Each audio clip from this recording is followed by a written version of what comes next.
the music. You know how to do this. Don't second guess, just not a test. It's not a race, no black or white. Everything's great. No yesterday, never tomorrow. Only the present, that is your gift. It benefits you only if open. Everyone's chosen, beauty of choice. You can stay silent, forget your voice. You can malign them, hold a grudge, or stand before judge. Just stay in your case. Top of the notion that you were just a mere drop in the ocean. This is your moment, fear is a Trojan horse. When you open or close your doors. Just when you feel like it's too much. Just when you feel like you've had enough. Take a step back from the edge. And take a deep breath. Dance like you'll never. Dance like you'll never.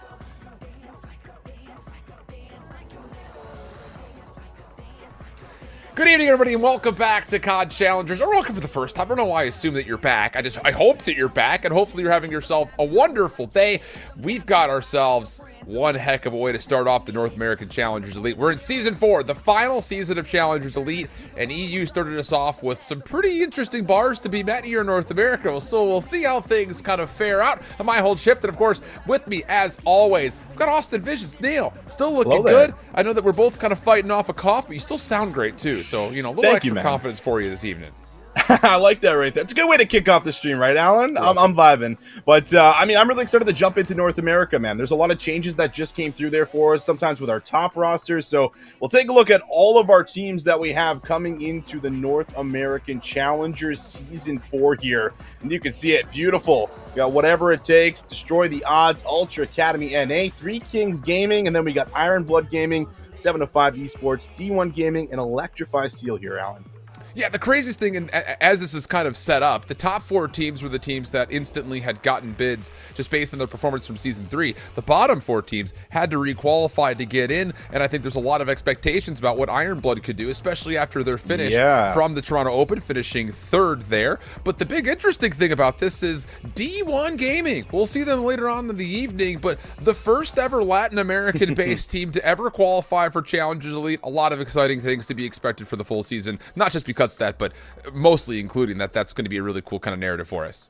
Yeah, it will be, right? I mean, it's been the first time making a move over to North America here and trying to make some kind of a big move with all the top teams that we have. But we'll take a look at the schedule, of course. Already went through Europe and had some great games, but now jumping into North America, we got the Three Kings Gaming up against Whatever It Takes for that first match, and then D1 Gaming, as we were just talking about, up against the big boys there a little bit later on.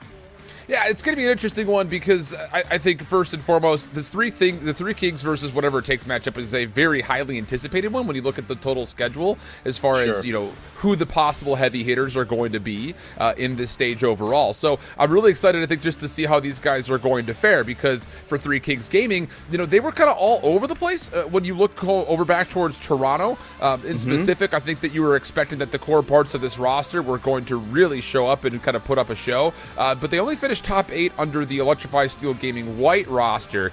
Now back under the brand of Three Kings, I think the expectations need to be improvements.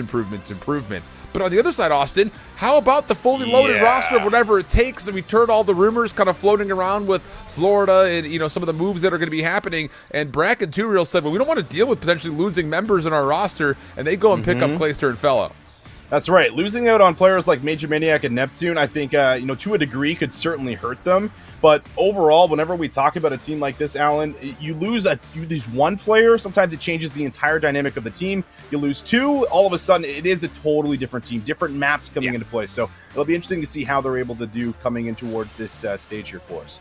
I'm definitely curious to stylistically, not only how is that team going to fare, but in particular with their opening map, how are they going to fare? I mean, I think a lot of people would be expecting that, normally speaking, that, hey, Fellow and Clayster are likely going to be 2 players that default to trying to use ARs. We got Bocage up first. So I think the big question, kind of looking at the stylistic identity behind this Whatever It Takes roster, of course, as you had mentioned, when they were as Shady Kings during the Toronto Open, this was their champions when they were playing with Major Maniac and Neptune. And I think it'll just be really interesting to see how exactly Fellow and Clayster are going to mesh with 2 Real and Brack as we get loaded into map number 1.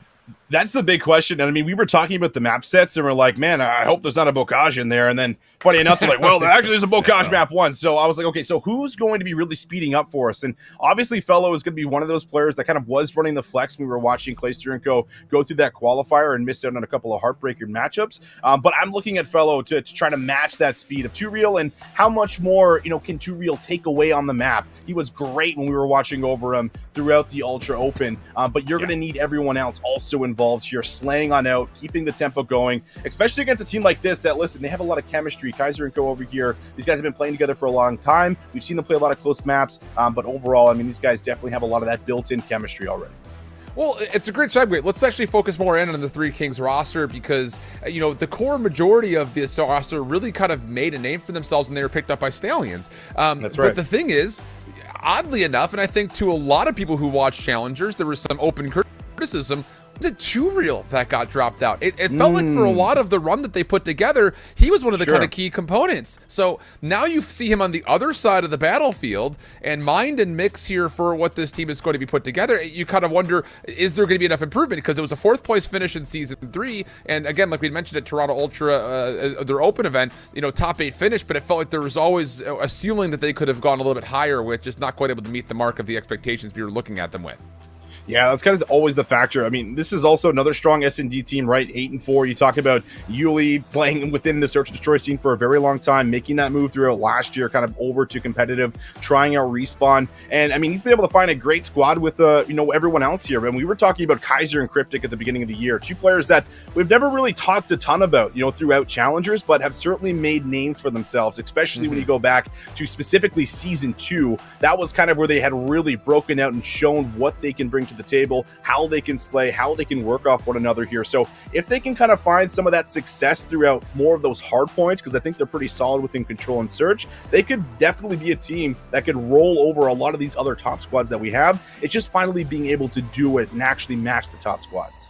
Yeah, I think that's the biggest. You can only have limited expectations for so long before you need to see results to really kind of merit, where we're trying to kind of assert them on the quote unquote power rankings, if you want to call it that. So I think when you look at the core 3 of this team with Kaiser, Cryptic, and Yuli, there's been so many good individual moments, a lot of it coming with that Stallions roster.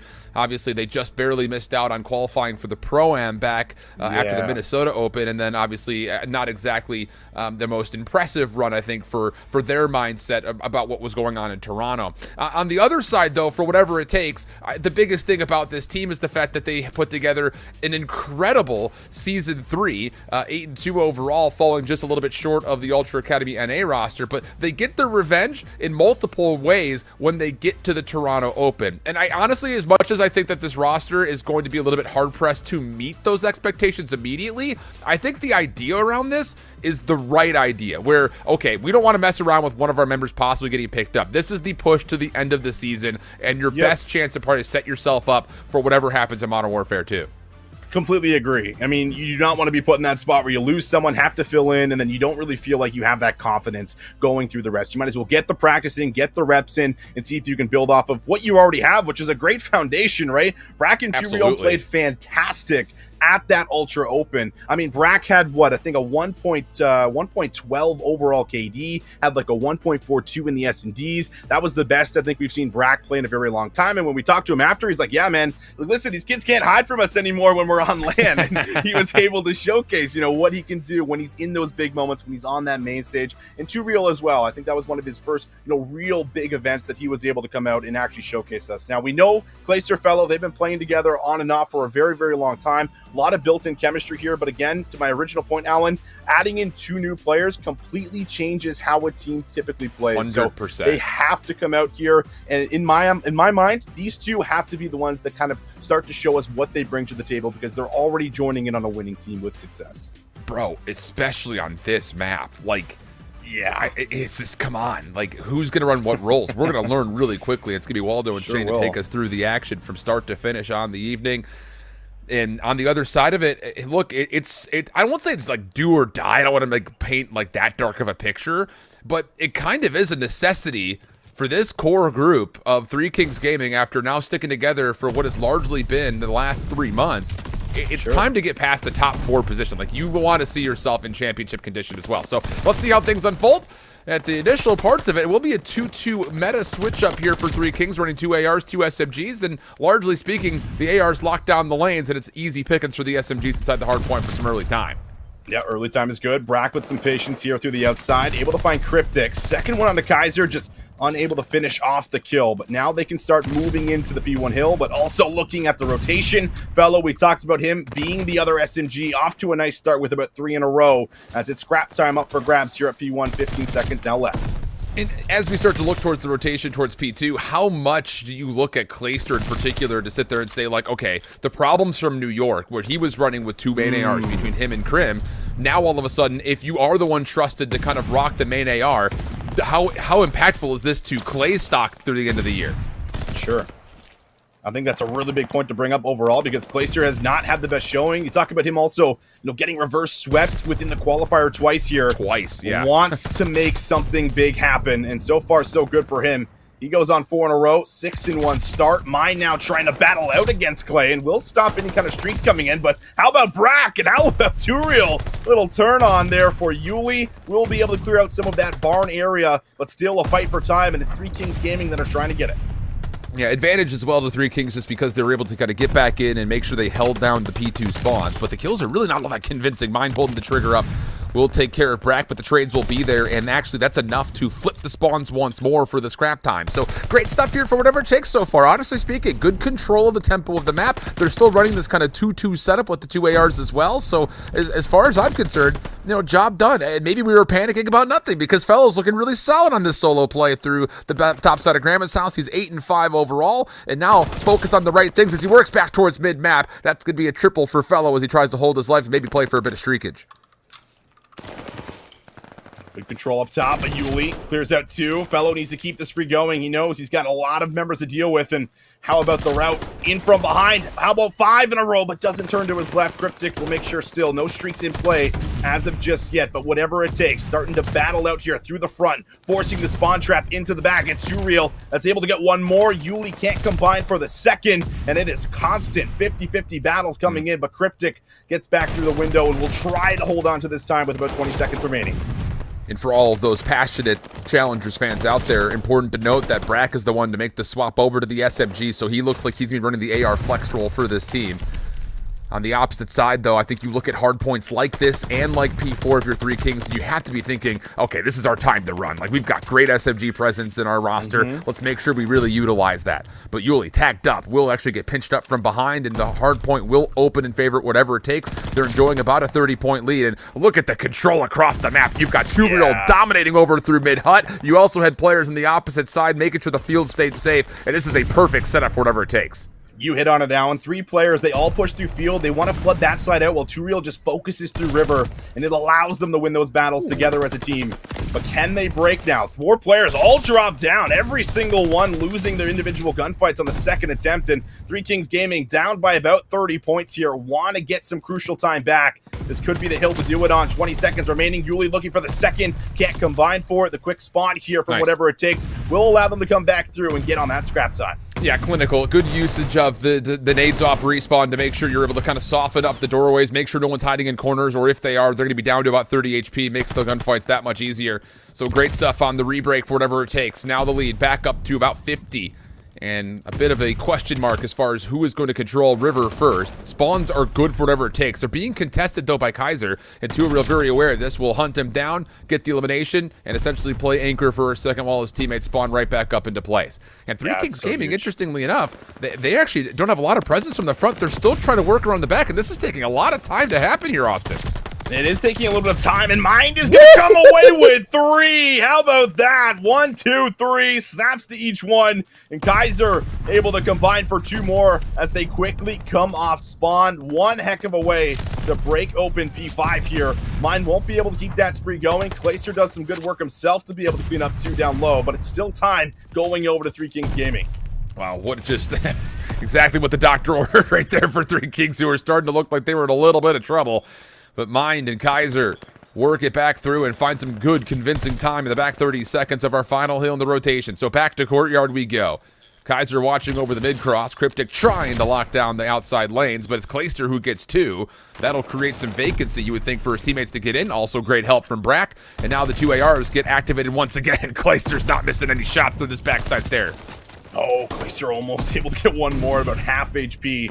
But getting some time here, if you can, would be great. It's more about this rotation, and Three Kings Gaming going to have to try to break through this 50-yard line here on the map of Bocage. But meanwhile, Fellow, he's been soaking it up. Kaiser now cleans up 2. Churiel from the back will continue to keep that pressure going as he gets information on a couple more members coming out. But oh my goodness, the control has been great. Whatever it takes, still holding on here, contesting all this time and getting away with a lot of it. Bro, I'm not going to lie. I know that we're still early on in this map, but I cannot wait to see what the assist totals are going to look like for this whatever it takes team. It feels like almost every single moment that someone's in a gunfight and needs some help, there's help there. And Clayster now playing forward, lines up 2 through the bottom side of Grandma's house. One more backside Waterwell stairs, looking for the finish. No. Goodness, Clayster, are you kidding me? Wanted to keep the last 5 bullets to double up, but Yuli will get the trade, but look how quick Brack is here to confirm the assists and the eliminations. That's just really good kind of baton passing for whatever it takes as they continue to dominate the outsides of the map.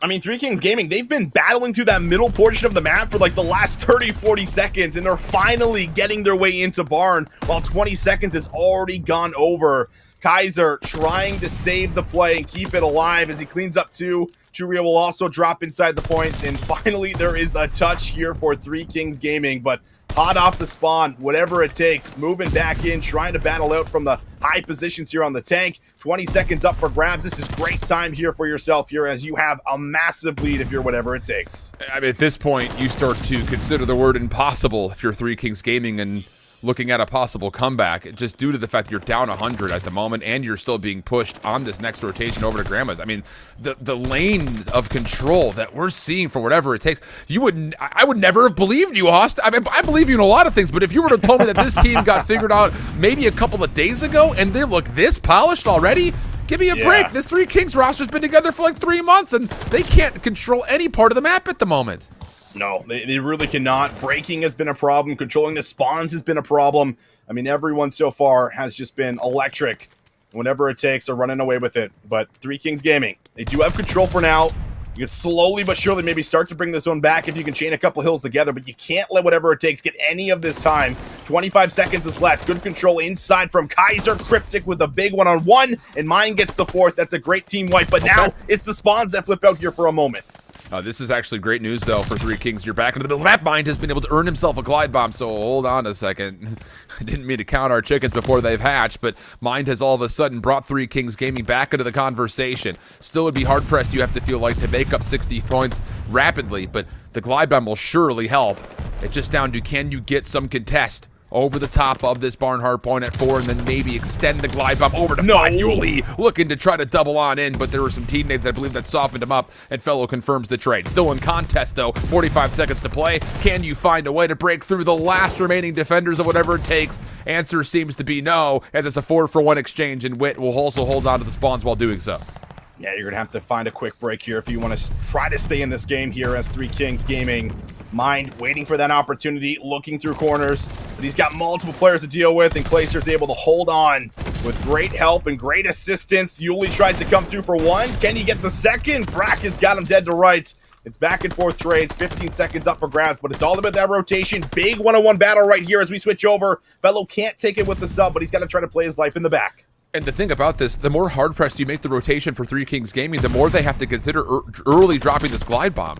So Fellow, nice elimination, gets out, wants to reach out, gets a couple of tags in, Pistol to try to finish off the job, not going to be able to. And while all of this is unfolded, Three Kings Gaming are disciplined enough to make sure the glide can still be a resource for later. A clean break attempt while also winning the spawns here over towards River. And now it's just down to, can you find a way to potentially hold off the next hit? Hard pressed to do so, as there's a handful of kills, another 4-for-1 exchange, in fact, for whatever it takes, and they get back onto the hard point. This will force down the glide bomb. Yes, it will. You have to come through with it. Should be able to find one in the back, so now they can at least push through out of their spawn. Now it's all about winning the battles up close inside the hard point, and they've been able to do at least one of those. But Mind's there, quick for the response, finds the kill. Long-range shots are good, finds 2. Mind has been so good, but he can't find the 3rd. Too much to ask for, and whatever it takes, they're starting to close this one out here. Another 20 seconds is all that's needed, and we're going over to P1. Wow. So I don't know what you're planning on having for dinner, Austin, but we may need to have our own words for dinner because we're eating them right now. This Whatever It Takes team came out and made Bacaj look like they have been mastering it for the last couple of weeks, not just the last couple of hours. Unreal stuff. And look at the flexibility coming out. It's just so much assistance from each other. And that level of trust is just something that I don't mean to like try to downplay it. It's just you don't expect it with a team that has only been put together for the last couple of days. 237 to 170, and what has been a blowout. Bacaj hardpoint may just be punched home by Two-Real as he was on 3 in a row. Fellow looking to follow up to win the spawns for 2, and he's not losing gunfights either. Listen, you might as well put Two-Real and Fellow in a hockey jersey right now with the way they're skating around the map. My goodness, it just feels like it's a little too easy. And, well, 7 seconds, that's all that's needed. And, yeah, absolutely going to eat our words. Coming out in Bocage, how about this? 247 to 172. We'll likely get it done right there with that last tick. And, wow, Whatever It Takes. Clearly picking up where the other two left off at the Toronto Open as they come out and make a statement here in map number 1. Look, for what it's worth, you throw that Whatever It Takes logo on a hockey jersey, I'd be primed to buy it. It would slap. Could you imagine just like the big embroidered shield on the chest? I'm here for that, dude. I'm all over that. Let's make it happen. We're now merch idea designers. We're no longer commentators anymore. But the thing about it is, look, like, I think one of the biggest things that we've been saying all year long about Bacaj at any level of competitive Call of Duty is if you're going to run a 2-2 setup with 2 ARs, 2 SMGs, the amount of trust and control that has to come through is has to be at an extreme level. Like, the first team to innovate that was the Atlanta FaZe, and no one was touching them at their own game for such a long time. And that comes down to dominating the ARs on the outside lanes and trusting that your SMGs know exactly when to take gunfights in close quarters. And every single moment we had to check in towards Fellow or Two-Real, they were absolutely executing on those principles in close quarters. So it's surprising. It really is. I don't mean to be show any doubt, but it really is surprising to see how well and how efficiently they played this map. Yeah, I mean, the whole way through, too. Just controlling the spawns, right place, right time. And it was also, I mean, just really surprising, at least to me, to see just how comfortable everyone felt, right? And switching over to their roles right away. Brax pulling out the sub, switching to an AR on the fly for, some of those more open hills around P5 and things like this. You can really just see the dynamic and the flow just completely come together. So, man, complete surprise, at least for me. And you wanted to see the assists, Alan. You can see them across the board. Everyone getting the team shots in, playing off one another. And I can't remember the last time I seen Clayster, come out with a performance like that. 34 and 27 with 26 untraded kills with 2 minutes in the hill. Yeah, I mean, crazy to see this from a lot of these individuals who some have struggled, at least as of late, coming in towards these elites and things like this. The thing about it, too, is when you consider the TFL Enterprises squad that played through Toronto and played through the qualifier, like, I don't know how much of the individual streams you're watching versus, the produced ones, but, like, hearing Clayster being able to pull the quarterback role again,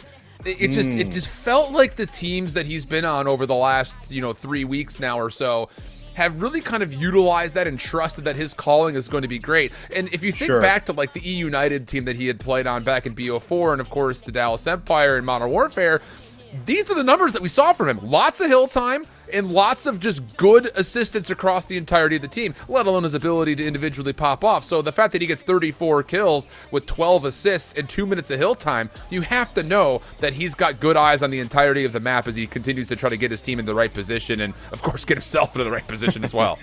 Yeah, looking very good. Very solid for a team that was just coming together. Limited practice, but obviously Brack and Two-Real have that winning formula. We saw it throughout last weekend.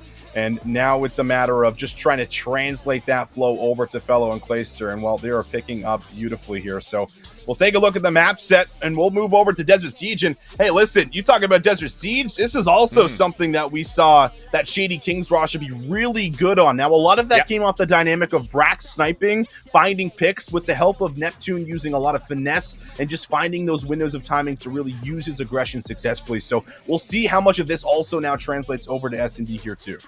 On the other front, though, you want to talk about Search and Destroy and start, throwing some consideration back to Three Kings Gaming. Their Search and Destroy, since they have been a roster, has been probably their bread and butter out of every other mode that we've seen. I think you look back to when they were Stallions, their Search and their Control was by far their strongest game modes, and then the Electrify Steel roster they were playing under during Season 3, their Search and Destroy was some of the best in North America throughout the group stage. So, that's got to also be a thing that you keep in the back of your mind, is that this Three Kings roster is built with a lot of younger guns, sure, but a lot of players that had kind of come through the Search and Destroy scene, and you expect them to always be really prevalent in maps 2 and 5. So is there going to be a response to some of the things that we did kind of come to know off that Shady Kings whatever it takes roster, and as well just kind of whatever it's worth? You want to talk about Search and Destroy presence. It felt like every time we were sitting behind Clayster to set up in the Toronto Open, he was in a map 5 round 11 and they were winning it. So we'll see what happens there too when it comes to have these two duos come together and made them even a more superpower when it comes to Search.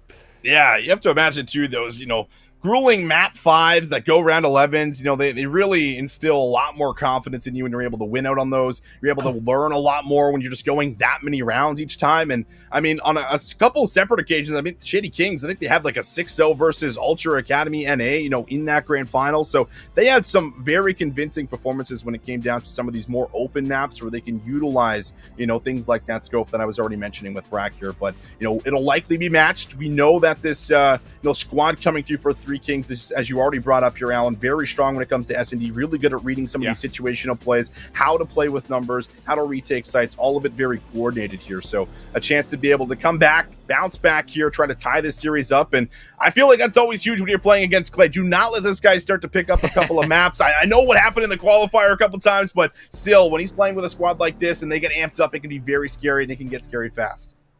Well, just to kind of finish the conversation on history before we continue then to the present, if you really want to look at this series layout, you saw Bacage map number 5. You have to remember that in those Game 5 round 11s that we're talking about for Clayster, when he was playing under the, I guess they were technically LAG Enterprises then, they beat this Electrify Steel team in a map 5 round 11 on Bacage. So I think at certain points, everyone's looking to that map 5. If we get there again, will there be maybe a bit of redemption for Three Kings Gaming under their new team identity? We'll find out. Let's get into the present, though, as it's going to be whatever it takes very quickly on to B. This is a 4-man stack direction of the B bomb site. Cryptic shooting back, but the team shots will actually push him off. Sniper rifle also in play, but it's Fellow who gets the double before Cryptic can send one back. Yeah, Cryptic's really the key player in this situation. He's got to be able to find picks, but Clayster is going to remove him from the back power position, and now it's all up to Kaiser, who's going to have to try to retake this site, which is never easy to do. And, well, on top of it, there's 3 members to get through, and he can't get through one. So very clean opening round with the fast plant. It makes you wonder, how much does this whatever it takes Shady Kings roster with Fellow and Clayster in the mix, how much do they remember back to Toronto when they were playing up against the Three Kings rosters? Like, that felt pretty premeditated. Like, oh, they're not going to take anyone outside towards dunes, at least not close. So let's just get team shots on the player on the backside of turret and then just get a quick plant off. I don't know, but the Spidey senses over here tingling. Like, that was some kind of predetermined setup as far as we know what they're going to do, so let's hit it like this.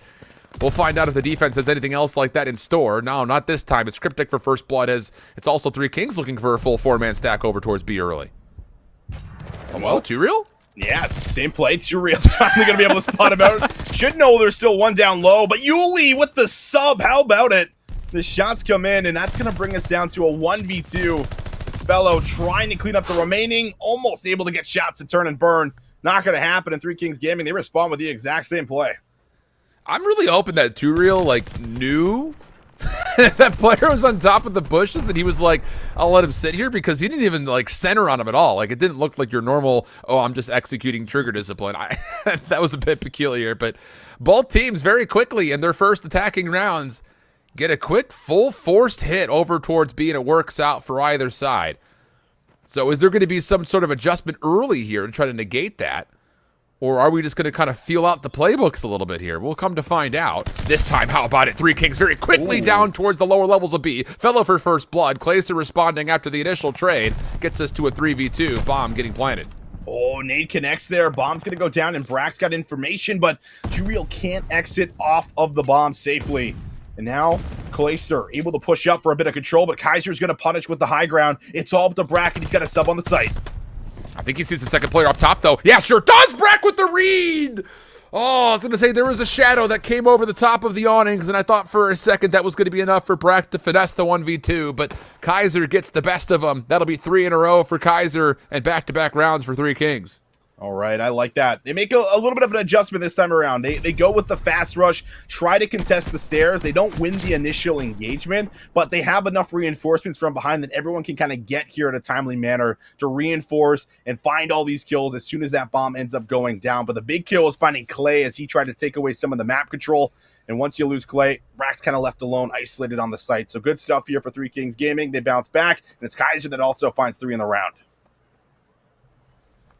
So what's next when it comes to this whatever it takes defense all of a sudden? How is Fellow alive? Goodness, he just got tagged to what looked to be absolute oblivion, but survives to tell the tale of the opening engagement, and it's Brack who actually gets first blood on the opposite side of the map. So the focus for Three Kings largely towards A, but now you kind of have to hit the brakes and consider the potential flank that actually is on the way. 2 real through mid. You've also got Brack on the long side, making sure there's no rotation, and this isolation is 100% perfect. Just clinical out of whatever it takes to suffocate the offense. We saw that so much at the Toronto LAN where Brack loves to take these long-range battles. Sometimes he'll do it with the sniper, sometimes he'll do it with the automaton, but as soon as he finds that kill, he immediately pushes through the trench side, and he takes away that entire area and says, listen, guys, I have this bomb site, just worry about A. And you can see everyone really dial in, focus through A long, get those team shots off if needed, and well, from there, they find the numbers, push out, able to find all of the necessary kills. So they're leaving us up 2-2 the scoreline, and now we'll see whatever it takes decide to do if they want to keep going back to B or not. At the moment, looks like it's all about mid control. And the thing about this is if Three Kings want to get aggressive over towards B, it's not going to be an easy look to try to contest this position in the middle of the map. But at the same rate, if you could stay patient, you can actually force whatever it takes into some weird positions as they look to exit as well. Bomb being planted at A. And Kaiser must be prone behind a box because he didn't even take shots at it. Brack also holding him honest. Will secure first blood. Mind on the flank, looking to get involved, but misses his chances. Now it's Yuli the force to play forward, and once again, whatever it takes, just clean on their isolation on their approach today. Poor Mind. even if he was able to survive there, that truck was blowing up. Poor guy. All 4 players, I think, came and started shooting his toes, shooting the tires, you name it, but wow. I mean, you could really see what the goal was there once they lose the first player here. Three Kings don't want to retake through Palace, but there's so much control already there that they're just basically running right into a brick wall. And it's almost too easy that round. I don't even think anyone drops that round there for whatever it takes. So very clean, and now 2 real, 4 in a row. It's kind of fulfilling that role that Neptune was really doing a lot of the time on this roster, getting very aggressive at times, and you'll see it here again. Look at him go. Yeah, this is the first time we've seen whatever it takes hit this aggressive approach on the backside of B. But the SMGs, they got to get in or find the way back. And wow, okay, they somehow do stay alive. 2 real on 4 in a row. Was able to essentially play a little bait and switch with Fellow. That only results, though, in even trades. So 3v3, things with the vacancy to get the bomb planted. But unable to really set up a post plant, they are once again going to feel a little bit trapped on top of the site. Yuli in mind. Likely. All right, I was going to say Yuli might have a sub here, but he does have an auto at least, so he's going to have to try to play his life while Mind maybe works for this kill in the back on 2 real, and he might be able to get it. 2 real, though, is able to slide across, plays his life, buys some time, but Yuli finds all 3! Are you kidding me? Three Kings able to steal that round away, and it's thanks to Yuli. Wow, dude, this is unbelievable. And first and foremost, as much as it, was not the greatest look at what Mind's position looked like, he still pulled so much focus for whatever it takes. He didn't really do too much besides damage the first opponent that had crossed through the trains, but the entirety of whatever it takes, we're shooting over towards Mind's direction, which ends up allowing Yuli to go from target to target like that. In fact, including the trade to kind of credit his teammate for at least one of the assists, but wow. That is just a really good pull of focus for Mind and great capitalization from Yuli. And now Mind is looking to get aggressive with the automaton, finds the first blood, and more than enough help to allow him to get out with his life. Mind looking for another shot onto Brack in the back and wins it with the final bullet. 3v2 now, Three Kings with the advantage. Let's see what Fellow and Clayster decide to do. It's really on Fellow to make a play in the back here, but They're going to stiff him out. And now Clayster, last one left alive, sniper in hand, needs to try to make something happen. Has some time to play with, but needs to try to grab this bomb and then work through the 3 remaining players. He's going to have time to earn dead silence, though. So if you're able to possibly turn this pistol into an automatic weapon of any sort, maybe there's a chance to reposition really quickly and still keep this round in play. The problem about it is he's not really going to get a chance to get a weapon off of any of these 3 players because they're all stacked together in the back of the offensive spawn. And as Clayster is considering the ability to possibly clear out the defensive spawn while using dead silence, mind you, he's going to miss every bit of information that he needed to possibly even get this 1v3 going. Now it's just, how Pog champion can you be? And the answer is only the capital P portion of it, as he will eventually drop, not really getting the 1v3 off.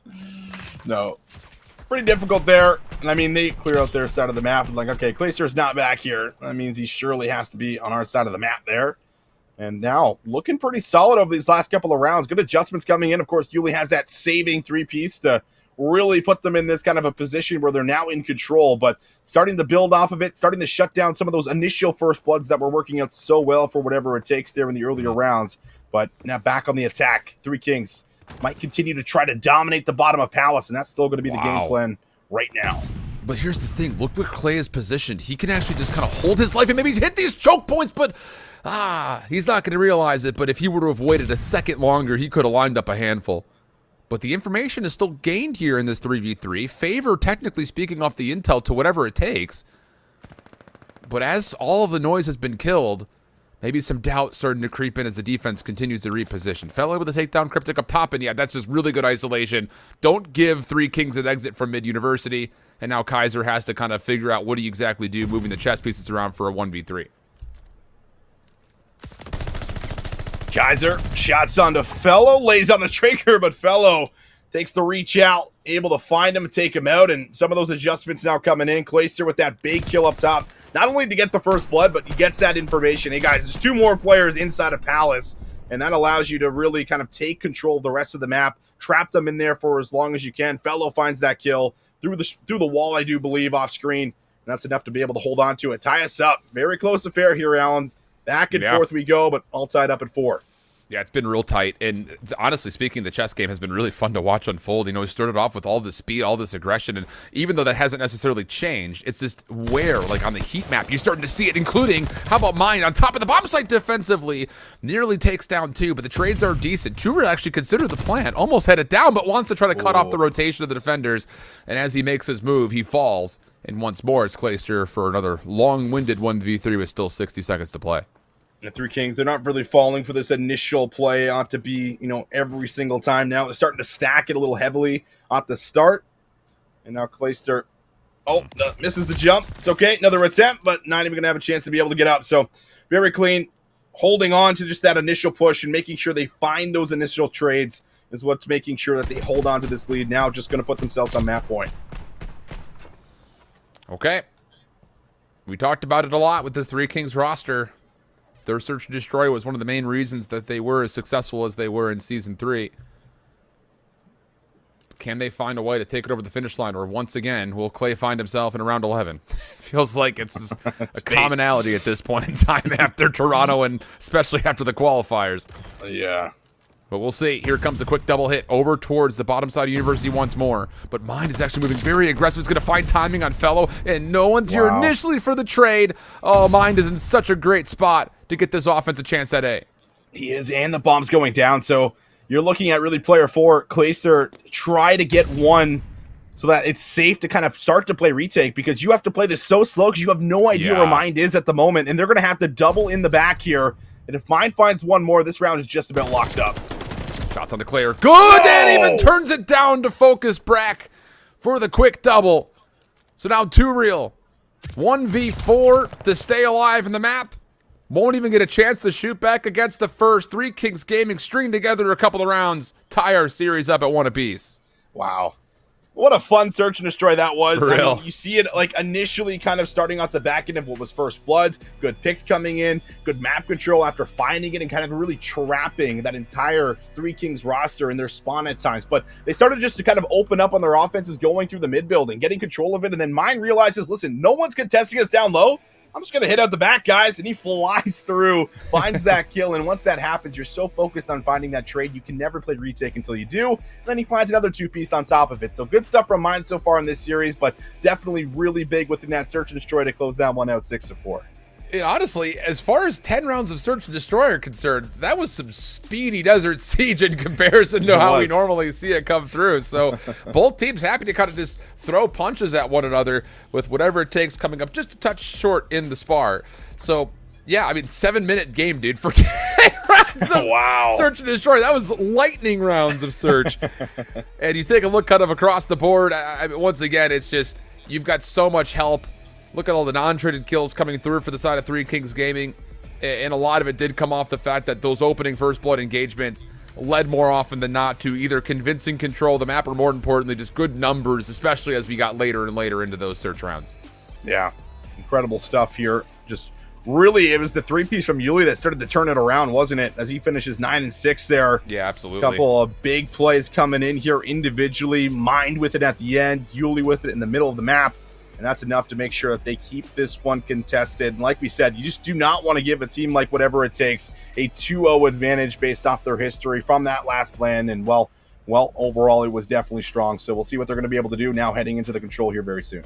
It's going to be a big matchup in the scheme of the group stage for both of these two squads, and we're going to be going into a map 3 control tied up 1 apiece. We'll step away for a brief break. Come back with the control. Don't go too far.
Welcome back, everybody. A tight affair so far through 2 maps between Whatever It Takes and Three Kings Gaming. The new roster of Whatever It Takes looking really solid in the hard point and put up a fight in the Search and Destroy. But the core 4 that's been together now for the last handful of months were able to eke out a round 10 win on Desert Surge. So with that, now we start to consider 2 identities of Tusken. The control to kick us off naturally, as map number 3 always is, and then the hard point to follow is guaranteed before we possibly see a map 5 Bocage. And I'm just going to say it, I hate doing this, but it feels like it would only be justified to see Clayster play up against these guys again in a map 5 on Bocage, possibly going all 11 rounds. It just feels like it's par for the course at this point.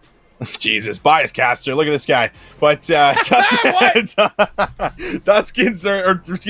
control coming up, and honestly, I think it's really good that they've gotten off a lot of the Berlin controls that they were playing, because when I was watching, even through like the Ultra LAN when we were watching over this, LAG Enterprises squad originally with Spartan Co., it felt like these guys were always playing the Berlin control. They would go 2-0 up, and then they would end up like losing it off the back end of just a couple of like over-ambitious plays, and the exact same thing ended up happening. We were watching the qualifier against Pentagram & Co. They went 2-0 up and ended up losing out on it. So I feel like it's a bit of a fresh start, kind of get a different map in there, try to find something you can be really strong on when it comes to these elite best-of-5s. So we'll see if they can try to get a little bit more success going. Make sure you try to get a lot of what was happening in the map number 1 going, because they were just in takeover mode, just running you down, and you could see everything was really just so aligned with one another, doing everything together. And the thing too is, this is another one of those maps when you compare, the other options for control, where you would normally assume kind of the same things we were talking about Bacage. Is like, will this team be able to really work the inside areas that you expect to lead towards potential success on offense? Obviously we expect that A is going to get captured just about every single round, as it most typically is. But when you start looking over towards B, you really do need to see good SMG gameplay come out to clear out space through headquarters at P5, over towards Patio, and of course, most importantly, up at the top by Bunks and Radio. So if there's going to be struggles potentially with whatever it takes taking those areas, will there be a backup plan? And who knows, maybe there won't be struggles at all, because like we mentioned, they handled Bacage just fine. So I think I'll be really curious to see if there's going to be dominance asserted by the SMG lines, and if so, which team will hold the possible favor, because that may lead to winning this swing map overall. We'll find out. Lots of questions asked, answers shortly to come. And I'm curious, I think, as well, you got to remember that when this Three Kings roster was known as Stallions, they were known for doing some really unorthodox creative plays on this map mode combo. So keep that in the back of your mind there, friends. Yeah, that was when we had really started kind of first looking at the Stallions as one of the top contenders, right? And it was always the Tuscans, always the really special plays around the back, leaving A at times. So we'll see if they got anything special in store for us, but at least attacking first, we will get whenever it takes here, and well, over to A. Pretty standard opening. Good shots on to Kaiser. That's going to force him back, so he's not going to be able to watch that line of sight, at least for the time being. And look at the aggression. Everyone floods out. U control is good, and well, Yuli takes himself out with his own nade out. I don't know what happened there. Oh boy. 2Real. He just sees two players spawn essentially right on the other side of the wall from him. Okay, how about this for a little quick start? 2Real with a double. What? Trying to follow up, but it's Fellow and Clayster who combine. The second tick of progress is gone at A, and look at Brack. He's going to leave to come help over at B. We were expecting creativity out of Three Kings, and whatever it takes says hold my apple juice. I mean, that's incredible stuff coming through here for whatever it takes, and they're still winning gunfights. Fellow's yet to even die here alongside Brack, who's trying to keep the play alive at B. That's a big trade from Clayster. This might be the stack for the final tick. Oh my goodness, what is happening? And the thing about this is number 5 in Yuli isn't going over to A to defend, so this is going to be the offensive round because no one was able to deplete the third. Dude, what? What have we just witnessed? I don't know what to say. That was nuts. One of the most absurd control rounds I think I've ever seen in Vanguard. That was so fast. I mean, I think they might have dropped, what, 3 or 4 lives? We got to count them when we go into round 2. Like, I do not know. Like, did Fellow die? Okay, my goodness, look at this. So they have, what, 6 deaths? 6 deaths the entire offensive round and got all 6 segments. My mind blown. Dude, it's just the read for whatever it takes to know they had players weak outside of backside A fields and to push through that was exquisite. It was Picasso. I like. Looks really nice. But as we start to get into the defensive round, things slow for just a moment. It's going to feel like it slows to a crawl. The Kaiser nearly locks in the first tick of progress at A. He'll be contested. A little bit of depletion will come through off screen while Mind opens up the door for potential offensive looks towards B. Clayster there to pick up, and it's just the first tick gone so far. Okay, so able to recover at least, but now they're going to have to watch this surge of players flooding through the middle of the map, and well, instead, it looks like Kaiser's been able to maybe get his way around the back here. Brack is onto him, and Brack will win one battle, almost the second, but it's only Yuli that's going to be pushed up on the map, and he realizes, okay, I'm not going to get away with a free tick of progress, and the rest of whatever it takes us, that's fine. We're going to start to pick off your teammates and work over to A. So Yuli now actually has the chance to make a play, as 2 players are now going to drop here. This is the right read from Yuli as well, for what it's worth. Like, you need to try to get some progress done over towards the A zone with the time being low, but you could take it by the candor in my voice that all of a sudden I'm surprised because Three Kings kind of give up A and are looking to make a quick rotation to Yuli's position at B, and it really doesn't work out for them much at all. Still some good mid control, though, for Kaiser. We're running the top side of the church, but Turiel, number 2 in blue, wait for this long flank to possibly come out the backside. He's got a 1v1 with Cryptic, and as he wins it, the A-zone's still not gone, and he's going to deplete this third tick if he so chooses to, and all of a sudden, 3 Kings are looking down the barrel of what is not a lot of time on the clock, even if they get this extra 60 seconds. And Clayster's coming from behind, too, oh boy. So he might be able to save this play, but Fellow wins the gunfight head-on. Clayster unable to finish that one off. And now it's up to Fellow to see if he can maybe stop this from happening. He's there. And my goodness, still struggling to get this A-zone. Wow, is this dude. 3 Kings gaming roster? And Fellow is starting to stunt on them at the moment. 3 in a row for him as he clears off A. Dude, how good are Fellow and Clay looking right now? 12 and 6 for Clay, 8 and Too 4 good. for Fellow. Oh my, brother. And a lot of it's been done with SMGs in hands at times, but Cryptic able to at least get back over towards B. It was 1 tick of progress that had been locked in, but the pistol out for Fellow. Are you kidding? 1 HP left, but he's fine to keep his life on 6 in a row. Looking for the glide bomb, and he has no need to peek. Just stay prone. Look for kill number 7. There's the glide bomb. 3 seconds on the clock. You gotta get here and touch, and there will be the opportunity to likely stack and get the extra 60 seconds. And this round is not over yet. Looking at a 9v6, and oh, hold on. Whatever it takes, actually look the challenge, and that's costly. It's down to only a 2-life differential. That's right, 2-life differential, and it stops them from getting the initial setup intact here around B. And now you can see it. Church control actually going to be here for 3 Kings. So we hold on for a second. It's not over just yet. 45 seconds to play with. If you can find 1-2 engagements to open this up and get on the zone just like this could be your opportunity to steal the round. Turiel's playing deep into headquarters. He's largely looking to use this as a way to farm off at the last spawner, likely. But as the focus for 3 Kings goes over towards the point itself, it's Fellow on the back for 1. That'll clear the majority of the zone off. 4v4 we go. Kaiser also dropping. The glide bomb's going to get called in. Goodness. Don't know if it was necessarily needed, but it does kill off some extra time, and it actually finds Mine before he can get the safety inside of headquarters. A little bit of team shotting coming through, and whatever it takes will solidify the defense, but it comes at a pretty steep cost, I'll say. It was an insane opening there. I thought for a second that we were likely just going to have a very convincing second round, but there was a chance there for them to at least slow it down a little bit, get some kills back. A lot of lives ended up getting thrown away as that final tick went over to that A zone. But still, 2-0 up, whatever it takes. Fellow, yeah, we're staying on board with him. I like this off the rip. 15 and 6. He invested the glide bomb, but he very well might just earn himself another with the way he's playing. First blood good. Second one will come through. This is a 3-1 split focus with the opportunity for whatever it takes to continue to put a lot of pressure here onto B.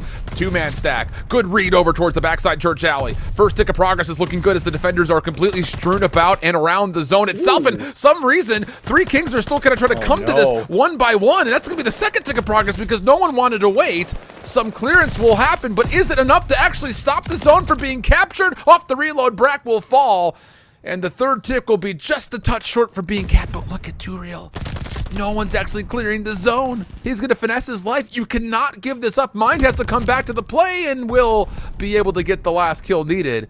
But once again, whatever it takes, continue to make sure the defense has to come back. No one's going to come back for B. Do they know? They don't know. They don't even know that Fellow's on B. They have no idea that he's just captured the zone, and now they're going to have to make a move over to A, where 1 tick of progress is all that's needed to lock in this map. Fellow from behind trying to line up 3. He ends up finding 2. And my goodness, Alan, this one is looking like it might be done and dusted. Glacier's on the zone again. Bro, what has happened? It's what, Toronto was 2 weeks ago? And we had, I'd be willing to wager that the defensive win success on Control, no matter the map, was like 80%, bro. I feel like we never saw an offensive win. And now we're going to see whatever it takes as a new roster, mind you, just finesse the living heck out of 3 Kings Gaming. Oh, my. There's the full clearance. Get on, stack it. It's going to be a 3-0 in the Control. What a masterclass of respawns back-to-back for whatever it takes. Are you kidding me? I mean, just wow, man. Like, I wish I had, like, more words to put together, but I don't think I've just ever seen a team, like, offensively run through the defensive team like that before. Like, if you go back to round number 1, they just ran through A, won all of the initial gunfights, won another wave of gunfights, got on the zone, won a third wave of gunfights without losing very many members, and they got the B zone without 2 players even dying. I've never seen that before. No, I mean either. And the thing about it is, this is not a bad control team of Three Kings. In fact, they're actually a really good control team. Their second team. best game mode. Yeah. I am absolutely astonished about what we just witnessed.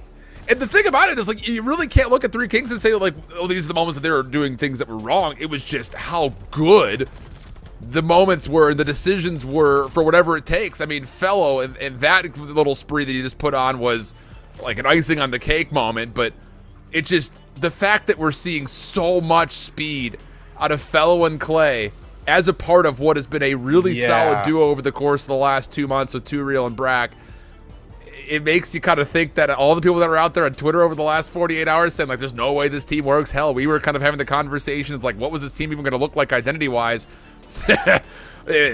All the doubters need to be proved wrong here, brother. Oh, my goodness.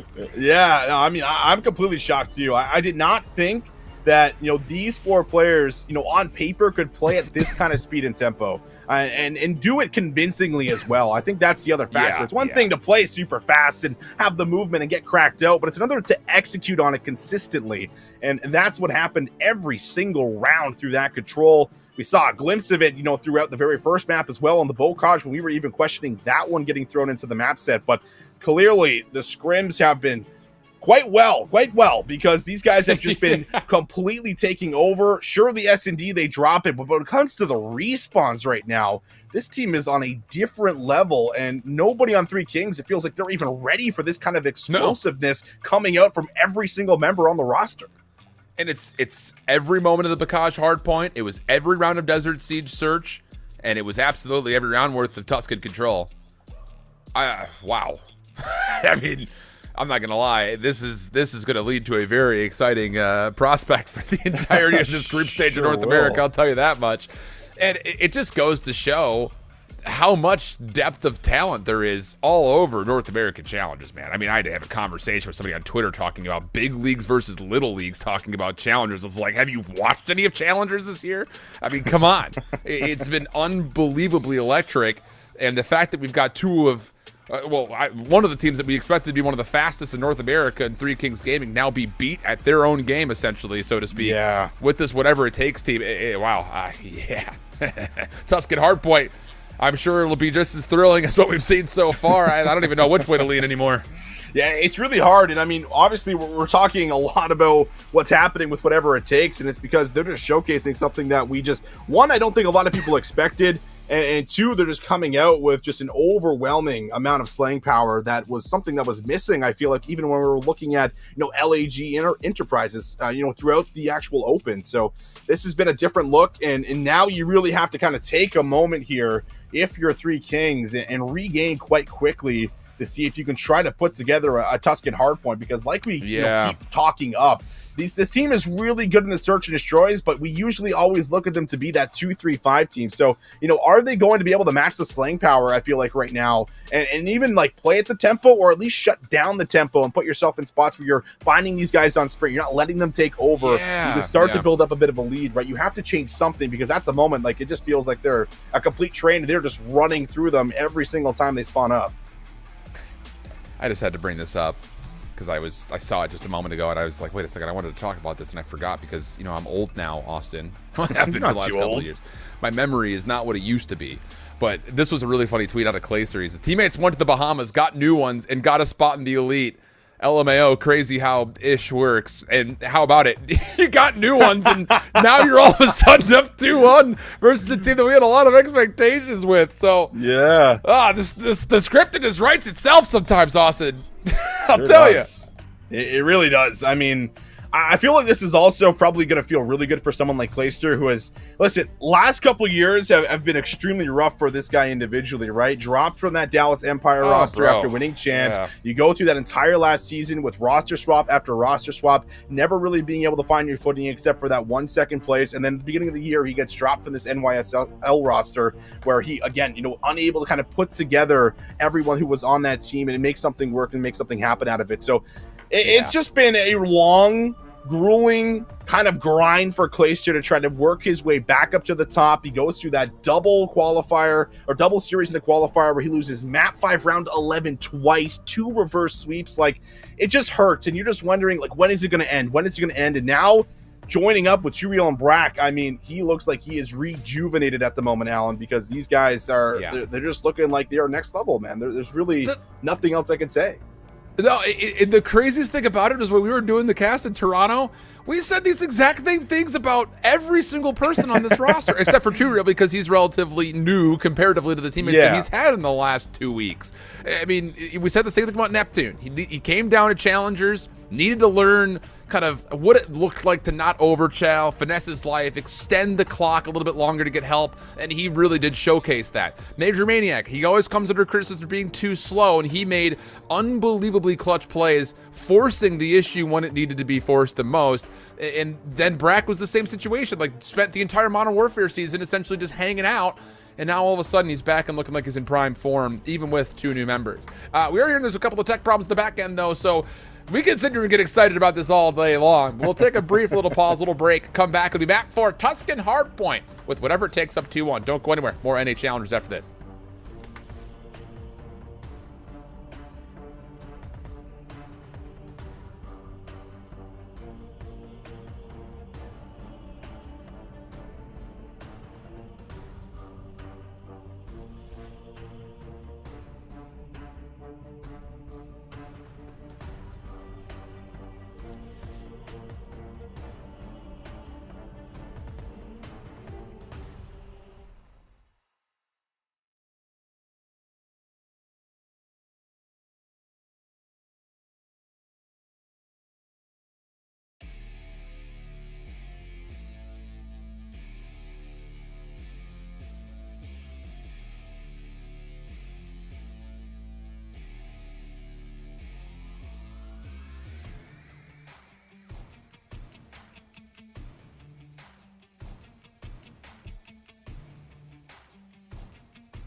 Welcome back, everybody. We are just about ready to go here for Tuscan Hardpoint, map number 4, and it's whatever it takes up 2-1, and what can be described only as one of the fastest-paced series we've seen in some time. All offense largely throughout the Tuscan control for the side of whatever it takes, and it came at blazing light speed. So with that in mind, I don't even know. I mean, are we going to see Tuscan Hardpoint play differently than we've ever seen it before? At this point, all bets are off. Yeah, it's hard to hold expectations after you see something like that, right? I mean, it's good we had the break. I had to process a lot of what happened, and we were kind of talking over it, and it just really does feel like there is a 2 times tempo, from what we've been used to seeing out of Fellow and Clayster. And so far, there's been no answers from it from Yulie and Co. Three Kings over here need to try to make something happen at the moment, because for now, they have just been blown away before they can usually get set ups. They're not anticipating gunfights like they usually would, because certain players just seem to be moving a little bit quicker. So now you have to respond. You're down 2-1. Need to find this hard point to get us into a second search and destroy, and you might have a real chance at being able to steal this one away. But getting to a hard point, you have to match the slaying power, Alan. And I mean, everyone needs to come out here and shut this team down and do not let them get off to a hot start. Yeah, I mean, the thing about it is it's speed in every form. The ARs are moving electrically quick for whatever it takes. Obviously, Too Real looks like he's completely twisted at the moment. I mean, who knows? But a good start for Mind. Opening the set nade. Yulie good for a double, stopping whatever it takes from getting out of the hard point. One more to find it. It's Fellow. Okay. What a start from Yulie. 3 in a row, and even has a read on where whatever it takes are coming from, but the trades are good as Clayster reopens the hill for whatever it takes. That's a nice double channel. They'll retake that and make sure Yulie also gets shut down early. But now trapped on this side of the map here is going to be Three Kings, but Mind's able to find a couple of heads, and that's going to loosen it up around the point. They're going to move back through to the side of you, and that will be good for the break and likely the next 15 seconds or so. So now we'll start to look at the rotation. Early setup, of course, is here for whatever it takes. They're just going to have to try to lock down the back, as now the retake about to come in. Chase is on. Clayster is able to make sure Kaiser can do no antics through the church side alleyway. Spawns will be locked in for whatever it takes. Three Kings soaking up every final moment of scrap before they look to rotate over towards P2. And there are some obstacles in their way. You've got Too Real holding towards P5. Brack will fall kind of in front of him, but Too Real's position is going to be really hard to get him out of. Mind on 5 in a row, would love to get closer to a streak, and how about it? Just jumps his way onto the hard point. That'll be good for 6 in a row. Needs one more! The shots come through, but it's Kaiser to finish the job. Mind still on 6, looking to extend his life. The contest is in, and Brack will take him down in the corner. What a key kill. Brack makes sure no Glad is in play, but Yulie can still keep the play itself alive. One more player in the back. Yulie says no problem. Double up is in. 4 players are down. And now it's going to be a bit of a foot race, actually, for the new hill. And you have to make a decision here, whatever it takes. Do you want to push through the scrap time? Answer looks like it's going to be yes, as they try to get in for the next 10 seconds. Yeah, I like this route, though, from Fellow. Yeah, with the next spawner coming up, someone can join him on rotation through the middle of the map. So what looks to be Three Kings, largely considering that the hit's going to be coming from the bottom side of the map, they're not going to fully realize that Clayster's all the way around the back side here. This may actually foil the spawns, especially that kills come through. Ooh. All Three Kings get completely baffled by the routes that whatever it takes we're taking. An unfortunate set nade comes in, and that'll neutralize and give Three Kings a chance to recover. Oh, but now Brack is going to have to try to make a big individual play happen. His teammate's not with him just yet. Needs to hold on, buy a little bit of time. Almost found the timing to come right around, but he'll end up dropping, and now you have to kind of hold here. His fellow's going to drop. Good control coming in here for Three Kings. Spawns are going to be deep, and now they get to start to fan out here through the front. Man, what an interesting fountain hardpoint we've had so far. And another unfortunate teammate comes out. That's going to soften up whatever it takes pretty convincingly, but the gunfights are still won. Where are the spawns going to be for Three Kings? They should be bottom middle. Yeah, they sure are. So the opportunity to reflood will be good, but the help is not needed as Mind will take down the double 3 in a row for him, and the scrap time goes to Three Kings. I mean, Mind is 15-3 at the moment. Like, you wanted to see someone turn up and, stop this whatever it takes team from just steamrolling you. How about Mind really taking control of that? Yulie, of course, has been very involved with that hot opening. But through the back, you can see it, whatever it takes, not interested in trying to move through there. They're going to try to see if they can flood through the back, come through the side. They have field control. This is looking a little bit better for them to try to hold on to this setup. But Mind, again, ready and waiting. Won't be able to find it. It's up to Yulie to try to find 2, and Clayster will shut him down. Yeah, that's really good stuff from Clay, knowing that he needs to be the next one forward, as his teammates really didn't have the ability to zone. So you kind of have to just keep your focus on the OBJ, hope that you can win out trades, and then maybe you can zone off the next hit. But it's heavy-handed for Three Kings from the north side of the minimap, and Mind takes down another double. And Too Real, oh my goodness, how many team names are there going to be for whatever it takes? It feels like there's been 5 already in the map, a lot of it out of the right hand of Clayster, but oh man, I'll tell you, there's missed opportunities left, right, and center so far for whatever it takes on a lot of these scrap time looks. Yeah, it's definitely been a little bit of a different look so far in this respawn, but a couple more seconds will go over. Just going to be down by about 6. But Fellow, he's going to be zoning here from the front. You take a look at the mini-map. Everyone's going to try to come through radio, try to deal with Fellow, and then break into the hill. But Fellow, how do you snap on that? I have no idea. And here comes the rest of Three Kings as they'll break in. One more player to deal with. Brack needs to try to make something happen, but it's Cryptic with the quick trade, and the break is in. The thing about that, though, that elimination for Brack will actually force one more player to have to sit on the first floor. So as far as Three Kings are concerned, they're a little bit weakened up as far as how they're able to zone around the hard point. Yuli trying to correct, but it's Brack and Clayster on the break attempt. Mine stunned up, holds down the trigger, still keeps his life. And he may just want one more, but very wisely will wait for a bit of regen before he challenges. Finds Fellow at range, but not quite able to do too much besides get a little bit of damage in his overall totals. So as we exit from the first rotation, Three Kings will lock down the scrap and have good numbers on rotation as they enjoy about an 8-point lead. Cryptic going to be able to hold on through mid, but Fellow and Clayster attacking from the outskirts, trying to move through A-Long, seeing if they can break this hill open. So far, Cryptic has been able to hold strong, but he's got multiple angles to try and watch, and that's Yuli who's got the middle of the map covered. So now he can just focus to the front. He takes out Bracken. This has been great so far. First 20 seconds has been controlled. Three Kings still holding on to it, but Turiel, he's found the timing. He gets around the back, and he opens up with 2. Oh, Turiel finds 3. Yeah, that's just a missed position out of Three Kings. No one was watching you, and the player that was kind of determined to watch the middle map was late. So it's just a free route, as you mentioned. He slips the timing, and that turns into a massive moment for Turiel, and with that also his team of whatever it takes. Fellow keeping mid-map on us. Goodness, Fellow is beaming with this MP40. 14 and 15. Clayster also trying to keep up with Mind as he gets his 20th elimination.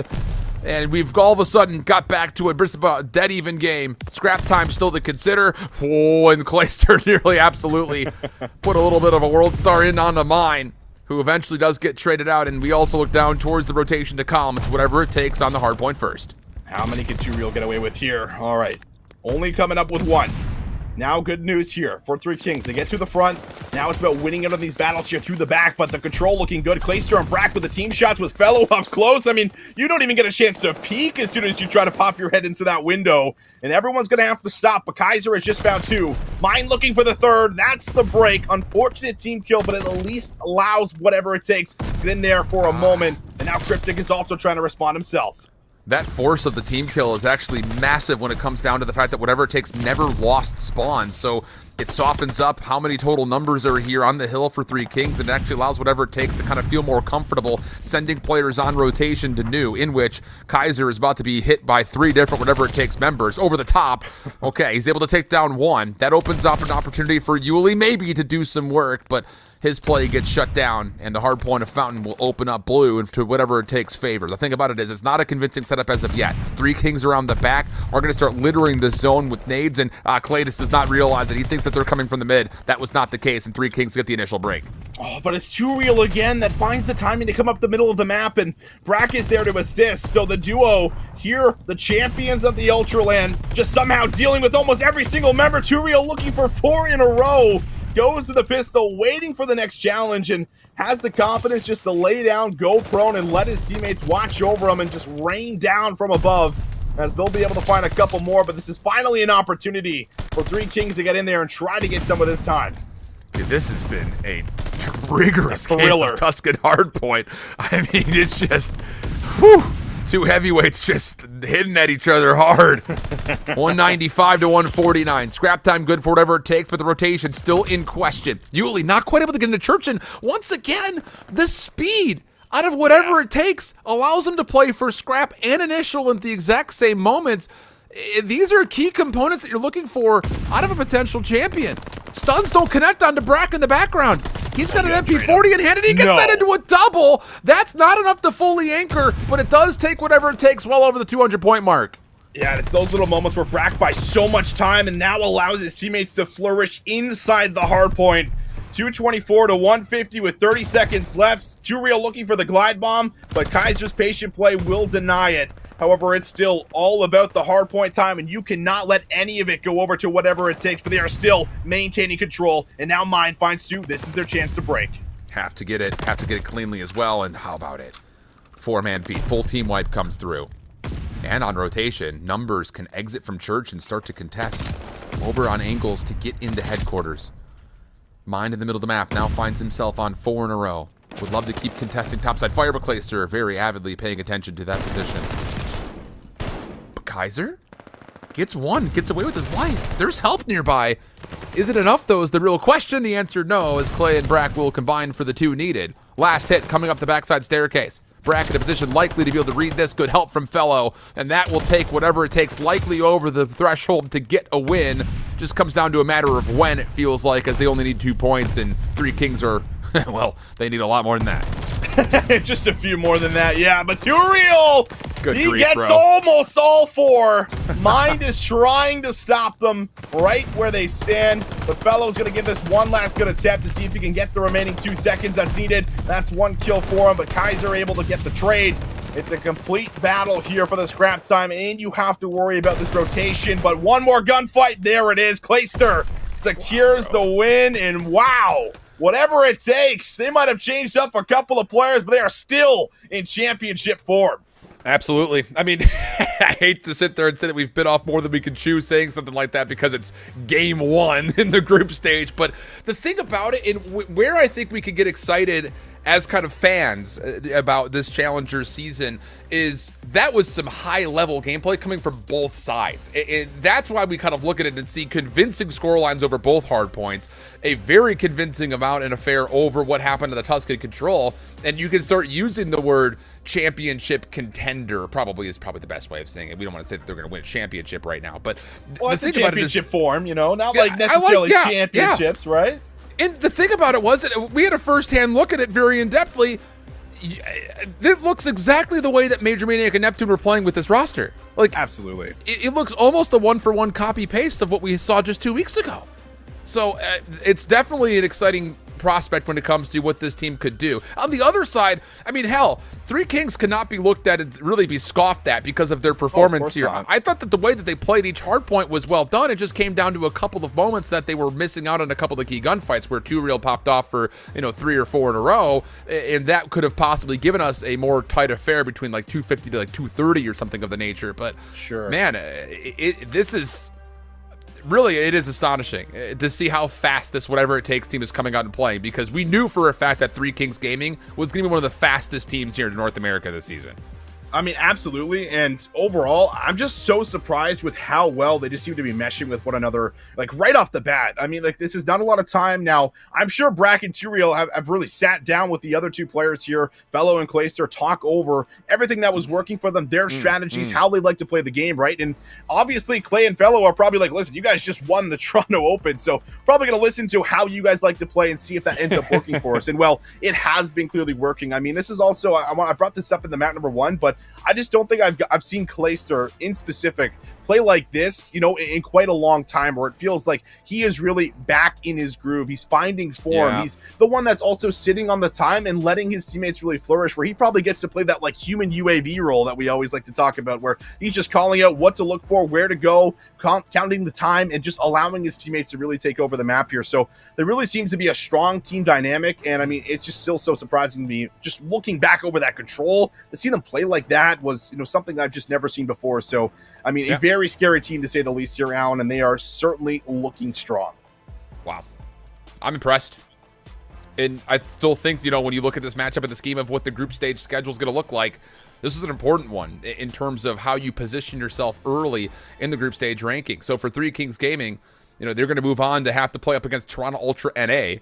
Not a fun prospect to start your group stage against these 2 squads, but at the end of the day, like, you needed to be competitive. And I will say, largely speaking, for at least both the hard points and the search and destroy, you could prove that, play style wise, you can compete with it. It was just a couple of key moments where one break attempt doesn't go your way, and all of a sudden you're looking at a full 60 that gets earned. So I do think that both of those maps, map 1, map 4, probably could have been a lot closer given some of those moments, but that's where we get really impressed by this whatever it takes roster when you've got players like 2 Real that are putting together huge strings to really kind of turn scrap to initial, and then everyone else just gets into their comfortable zones. So really good stuff. That's just the first overall match. We will possibly have a look into what's going on with some of the other matches going on simultaneously. Otherwise, of course, we'll have a first look at one of our Latin American rosters that had moved to North America to give competing a go, and they were able to qualify in their first attempt, of course, talking about D1 Gaming. More on them and everybody else who's currently finding themselves locked into matches on the backside of the break.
Welcome back, everybody. We still have some matches that are continuing on deeper into their series for this first stream slot. So we'll be trying to finish out coverage with as many as we possibly can. In particular, hey, we get to get a first look here at some of our squads that are returning out of either requalifying through the elite qualifiers in Season 4 or just based on their positioning that they were able to find themselves in during Season 3. Here is the look into what's been going on with 705 Esports playing up against Destroy the Odds. It's been a very interesting affair so far, a lot of really tight maps, and it all comes down to a Tusken Search and Destroy here, Austin. It sure does. And well, we take a look at the last Search and Destroy, and that one went all the way to around 11. So should be in store for a great finish on the Tusken Search and Destroy. And I mean, how about a couple of these squads coming in, right? You talk about just this overall 705 esports team, a squad that is probably one of the more experienced teams that we've gotten in challengers in quite a long time here with Royalty, Classic, Thymicon, and Pristini. And I mean, there's been a lot of love also over to Pristini, kind of finding a really good showing at that Ultra LAN and really, showing out for all of his fans out there. So it was a great showing for him, but overall we'll see exactly what happens, because on this other team there's a lot of underrated players that have just been in that bracket of just about making it over the top, getting into the CDL. So we'll see exactly how these guys are going to be able to potentially close out this map number 5. The appropriate word was underrated without question. I think you look back at the run that Mach, Hollow, Jintroid, Venom put together in Toronto, and you're not exactly super thrilled about the top 12 position, especially considering that you did have opportunities to really advance far into the bracket if you were able to clutch up a map or two here or there. But largely speaking, I still think that the word underrated is still the appropriate one, just due to the fact that what they've put together over the course of the last couple of years in their individual careers has been super significant. And as mentioned, even in this title, it kind of feels like it's been a little bit of a figuring out, kind of feeling out what our best team options are going to be. And I think this formula is a really solid one for them as they look to possibly contend for a major playoff finish. And I do look at the squad too, for Destroy the Odds, and I think S&D has got to be somewhere where these guys are going to thrive. I mean, for the most part, that's where Jintroid and Mach have found a lot of their success. I mean, even go back to Hollow, he was a really big factor for a lot of the Search and Destroy plays that we got to see from that original, Optic Gaming LA team when you go all the way back to Modern Warfare when he got one of his first call-ups with Draza. So, I mean, this has been a team that has been around the block. They've been trying to, find that time to kind of get to the top and try to stay there. But, if you can have at least a really good showing here in your very first series, that sets you up for getting closer and closer heading into playoffs, which is obviously where all these guys are looking to get. But 705 Esports, man, a lot of the same stories where these guys are either on the bench for some CDL team or have been in the CDL either last year or this year. So still very hungry for trying to get back up to the top here. It's just about everyone on this roster. Yep, I like that.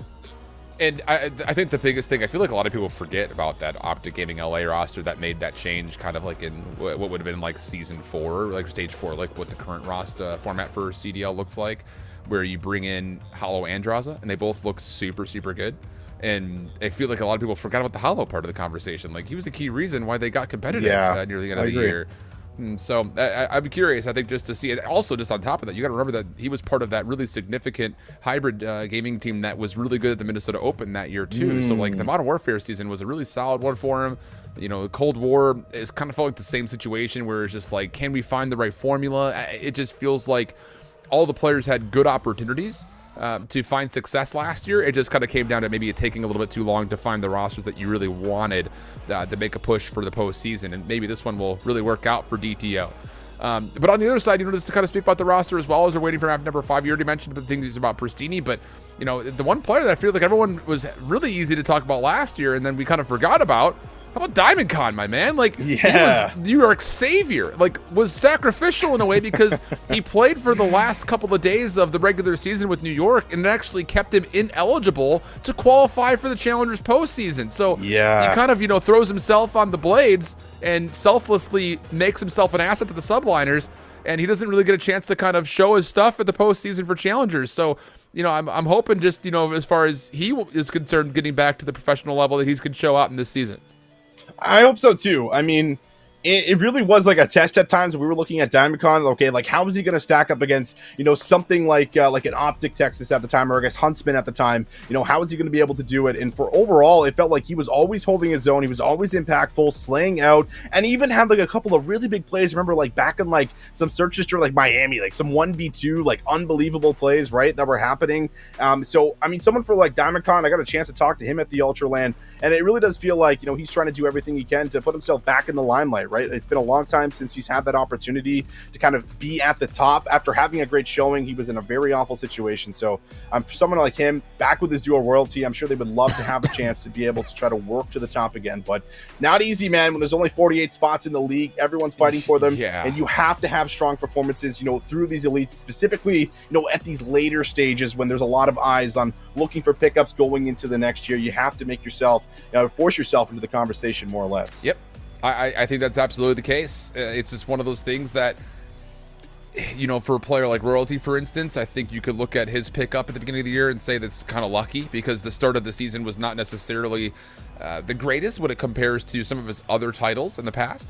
But obviously, the favor was not really long willed when it came down to what he was able to do when he was playing with New York. But that's kind of the thing, is you get these players that have a long history, and it's easy to look back and say, oh, okay, like this is what this guy's done in the past. Either you look at that positively or you look at that very negatively and say there's no reason to give him a chance again. But, now it's kind of like do or die time for, I feel like, a lot of the players that we see here on screen, just simply due to the fact that, for some of them, they did get chances either this year or more specifically in the last calendar year. And you fall out of favor very quickly when it comes to trying to be an option, when it comes to substitutions, or who knows, potential expansions maybe next year. So I feel like for both these two teams, you look at this stage 4 and you say, okay, not necessarily a do or die, but let's set ourselves up right for postseason that's coming up soon. That's right. Get ourselves in a good position where we're starting to find consistent wins, fighting to the top, you name it. So we'll see if they're going to be able to try to make something happen here. But just getting ready to jump into the map number 5, if you're just tuning in. Should be a good one. I mean, based off of what we saw, at least in the Desert Siege, it seems like that one went the distance all the way to around 11, and both these teams, very fun to watch within the Search Destroy, just with some of the individual names that you have kind of popping up here and there. Royalty, that was kind of one of the main reasons he was even picked up to that NYSL roster originally at the beginning of the year, was because of what he can bring with his aggression in S&D, and while the chemistry throughout a lot of what we saw, at the Ultraland was there. So it should be good. Pristini, big guy out, keep my eyes on, because he's just been great at finding a lot of these initial, like, opening first bloods, these aggressive plays. Like, Pristini's back in form, and let's be honest, he wasn't really playing challengers throughout the beginning of the first couple months, Alan, and it was that chance where he got subbed into the CDL that kind of lit that fire underneath him again, right? And he's like, listen, I'm gonna get back in the pit, I'm gonna start fighting again, I'm gonna start proving my worth. So we'll see what they can do now as we're getting ready to load into the Tusken Search and Destroy map number 5. It's all tied up 2-2. Oh, we're already in it. Quick play out of Classic. He is very far forward into well, and it looked like a stun may have connected on him somewhere in the vicinity. Yeah, Howell's going to try to search things out, not going to find the first blood, but Venom is able to turn things around and get us to a 3v3 early. Yeah, nice kill here for Venom. Just needs to try to play his life. Rest of the team looks to be spread here for 705 Esports, so not going to really be able to play off trades. They're just hoping individual gunfights come in their favor, and Mock, well, likely made the right call not pushing forward. Royalty would have been laying down prone, might have found a free pickup. But now shots coming through the middle of the map there. 40 seconds left. Going to have to make a decision here very soon here. If you're DTO, we'll see where they decide to go. Looks like it might be B. Mock, a pretty solid read that one of the contestants of Pristini is going to be playing topside church, but Royalty's position is completely unbeknownst for DTO. Thing about it is, they're still looking to commit over towards B, especially knowing that Pristini's up top. Then, yeah, that's a really good isolated play. But now Royalty gets activated, gets the opener, trades are there, and the rewrap back to A is going to lead to a successful plan. All right, Diamondcon, 1 versus 2, has to try to play this correctly, and it looks like he's going to come through the back, maybe come all the way around. This is the problem with the A site, though, right? You have no idea where they're going to play the post plant. You can play through mid, you can play through either side of A long. One can play church, one can play tight in the corner. So a lot to clear here for DC, and now he's down to about 30 seconds. And this is just point of contact post plant here. Venom just throwing shoulders through you. Jintroid knows he's not going to get looked that deep, and Venom has seen him. So now the rewrap comes back out. Jintroid will go high. Venom will stay prone. Just kill off the clock as your biggest ally. And yeah, that will be enough to guarantee the round. Good really, honestly, the gut check call for DTO to re-wrap back over to A and catch the timing on Royalty wins the round in my mind. If you don't find Royalty, he could have blown that play straight up if you continued to go to B. Absolutely. Could have came right from behind, or could have just sat in the corner in the middle of the map as they tried to cross, whatever it might be. Could have certainly blown it open, as you said. But, I mean, whenever you're kind of making an offensive play happen, you don't have a lot of map control. Typically, it kind of pushes through well. You kind of make that play through mid to try to get to either bomb site, play through church. And that's what ends up happening there. Is Venom also with 3 in the round to kind of kick this one off. So strong start for him. But now offensive round coming through for 705 Esports. Long range shells through a long stunt of nades over the top here. And that might get them closer to the site. But Hollow, he's holding really on. Good. And how about the nades from Mock and Jintroid? Mock gets a second. And oh my, we're down to 1. Yeah, and that's just all it is stuns first. You get tags off of 2 of them and say, let's just cook up some team nades, see what happens. And it works out absolutely immaculately. Classic nowhere to go but down. That's just, I mean, what do you want to say? That's just off the rip. It's good pre-planning, good team nading, doing your homework. Send it to the next round. I got nothing else to say. That's just clean. Yeah, very clean. No one drops. A lot of map control is good. And now Venom's on 4 in a row. So 3 off of earning a glide bomb here. Need a round to come through here for 705 Esports right now here. Shut it down. Don't allow them to also find these initial picks. I mean, that was just great patience holding the nades, knowing that they would be playing, you know, through that tree side on the heady, kind of either side from A long. And nading it out together was perfect. As now we'll go into round 3, and it's initially coming over to B here, at least off the attack. Mock's also going to throw some stun nades, just trying to bait out some kind of attention over by A off the bat. Interestingly enough, Presidi could get a really solid read on this, but you can't turn it into a first blood, because the biggest thing about this is Diamondcon can make sure there's no full rewrap around the back, but now all of a sudden mid-map becomes a hot point of contest for 705 Esports, one that you would love to be able to reclaim, but how do you do that with Classic on an Automaton this round? He doesn't have his normal MP40. You figured that the only one who actually has an SMG in hand would probably be Royalty, and he's deep over towards A again. Ooh. Solid read for Classic, knowing that there's one, and then immediately responds to Hollow's second challenge. The bomb will still get planted, but at least you go to a 3v3. Yeah, it's a tight setup here, but it looks like they want to push out Church. I love this. Jintroid, yeah. He can come all the way around the back. It's not going to be red. That's the first one. That's the second one. What a play call. And now it's Jintroid on 4 in a row, and it's all up to Royalty. Good opening looks, though, from Royalty. He's going to try to chase down the kill. Oh, he's been finessed. Absolutely finessed. Goodness. I mean, that is 2, honestly speaking, in both these offenses, that is 2 really solid examples of how to stretch the round for as long as possible. You think back to round number 1, you re-wrap back over to A, you catch Royalty on timing. This time it's, okay, we know where the players are near us, and we're safe enough to plant, and then like you had called, we're going to push right back around the backside and open up the entire post-plant situation through the defensive spawn. It's a heads-up play call, and one that honestly you just kind of have to do blindly. As long as you trust one another to make the move, it'll work out more often than not, and this time it absolutely does. So far, it's been a little too convincing. And oh my, Venom is already here. Everyone's here for the side of Destroy the Odds. And, oh, it's just falling apart at the seam. And we'll see what Classic and Diamondcon can try to do. This would be a 2v4 if they're able to come back in this round.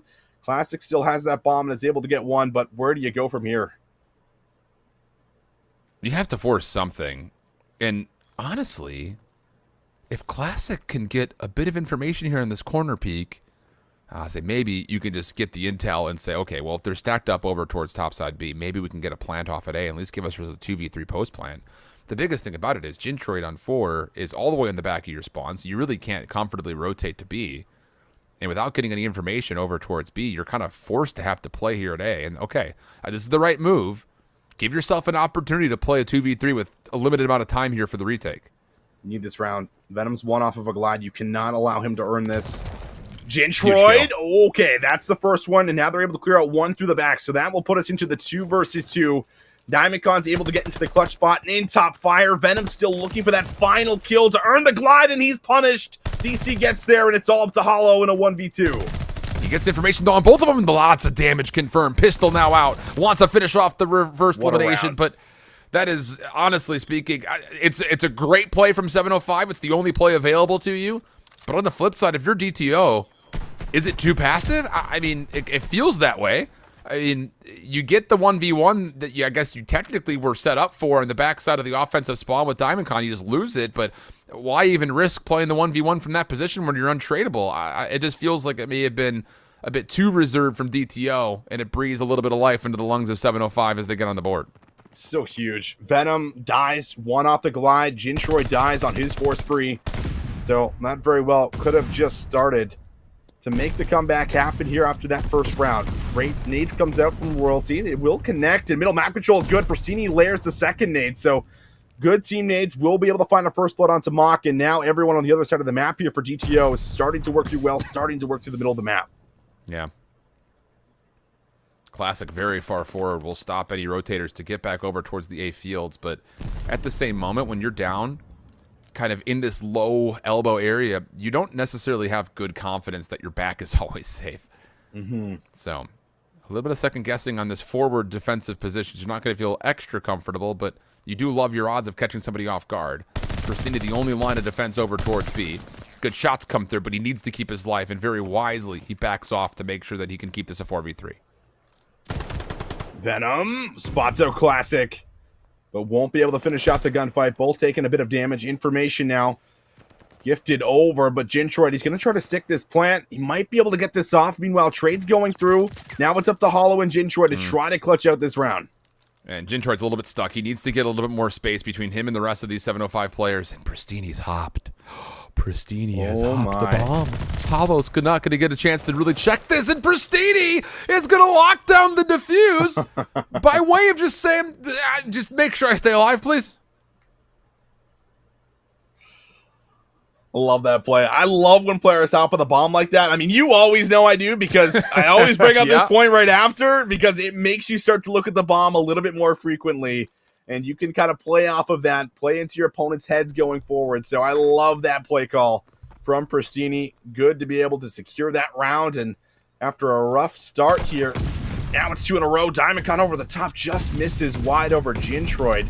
But he's now on 4 in a row here too, trying to see if he can earn a couple more kills from range. Not going to happen. Classic kind of posts up here versus Venom in a 1v1, but we'll just try to hold his ground. Wow, okay. Classic doesn't wait for help, and that turns into Venom able to get first blood and back away. Nearly traded, but now he's got the second line of defense out of Mach. Regen is here. Trades come through. That is about as good as you'd like to see it exemplified as far as good duomanship, if that's a thing, when it comes to playing Search and Destroy. Bomb now dropped, and it's Diamondcon with a sniper rifle. We'll see one, but can't lock the shot down, and D2O get right back on the board and establish some more separation as we go 4-2. I think we have good duomanship, Alan. Is that what it was? You can't see it's such not a word that you can't even say it. I can't say it. Duomanship. Duomanship. Do we have that? Duomanship. We could just say that we're a good duet. I think that's what I was really looking for. Good duet? I like that. 10-2 here for Venom. He is the sole reason they come out with Outround after finding that kill, getting away, and coming back through with a reach out with Mach. The team comms seem to be on point at the moment, and DTO starting to run away with it just a tad bit. Up by a couple rounds here. 7-5 trying to take control of the middle of the map, just posting up, and this has happened almost every single round where DTO give them that map control, then they play retake and try to find these nades. Yeah, it's really curious, honestly. I mean, first and foremost, for 705, it's risky to get your SMGs as far forward as they are, pending, of course, Classic has an MP40. May not make much of a difference, though. Venom's got him down to about 1 HP. Slides forward. That is a brilliant shell to finish the kill. No help could come through, and then Venom is right on out of there. Have a good one, boys. Thanks for the man advantage. Back to his teammates. Pristini wants to try to get a little cheeky here, but he's going to realize real quickly, I'm not allowed to enter through that doorway. But he does have some assistance with him, and now it looks like the play's starting to unfold by A. No one's going to be in a position, really, except for Royalty to kind of stop this, and they shouldn't know Royalty is back here, so he might have a chance to blow this play open. He's going to try to get fire control first, but it's going to be Mach that finds him, and now it's a 2v4. It's just, there's going to be something to be said here about Royalty's position continually defensively getting up through you, but then finding nothing with it. Yeah. Diamondcon looking to double up, but it's not going to work out. And look, I got to go back to what we were saying. You know, for 705's defense, that's every single round so far they've gotten Royalty into that position through you. Sometimes it's Classic watching mid-map, sometimes just someone watching his long-sided cross from the top side of Church, but every single time we've seen Royalty in that position, it has not amounted to nearly as much as you would expect. Some of that maybe just because D2O hasn't been pushing over to you at all, but I think largely it's just once the play starts to unfold and numbers start to get lost, Royalty's stuck. He kind of has to play on an island, and it's a risky call to make any sort of a decision forward when you're already into that kind of key position off the rip. So, dire situation here. 5 playing up against 2 in the count, but a 4v3 is starting to amass as Diamondcon will lock down first blood. Royalty trying to see if he might have an opportunity to look through mid. Takes the shot versus Hollow, but we'll have to back down. The stun's going to lock him up there for a second. But player 3 in the back. How about this? Venom, he's going to get caught. Diamondcon's going to catch him off, and now it's a 2v4. Hollow does have a chance to stop this, but Royalty's going to get the bomb down, and he exits with his life. Second gunfight.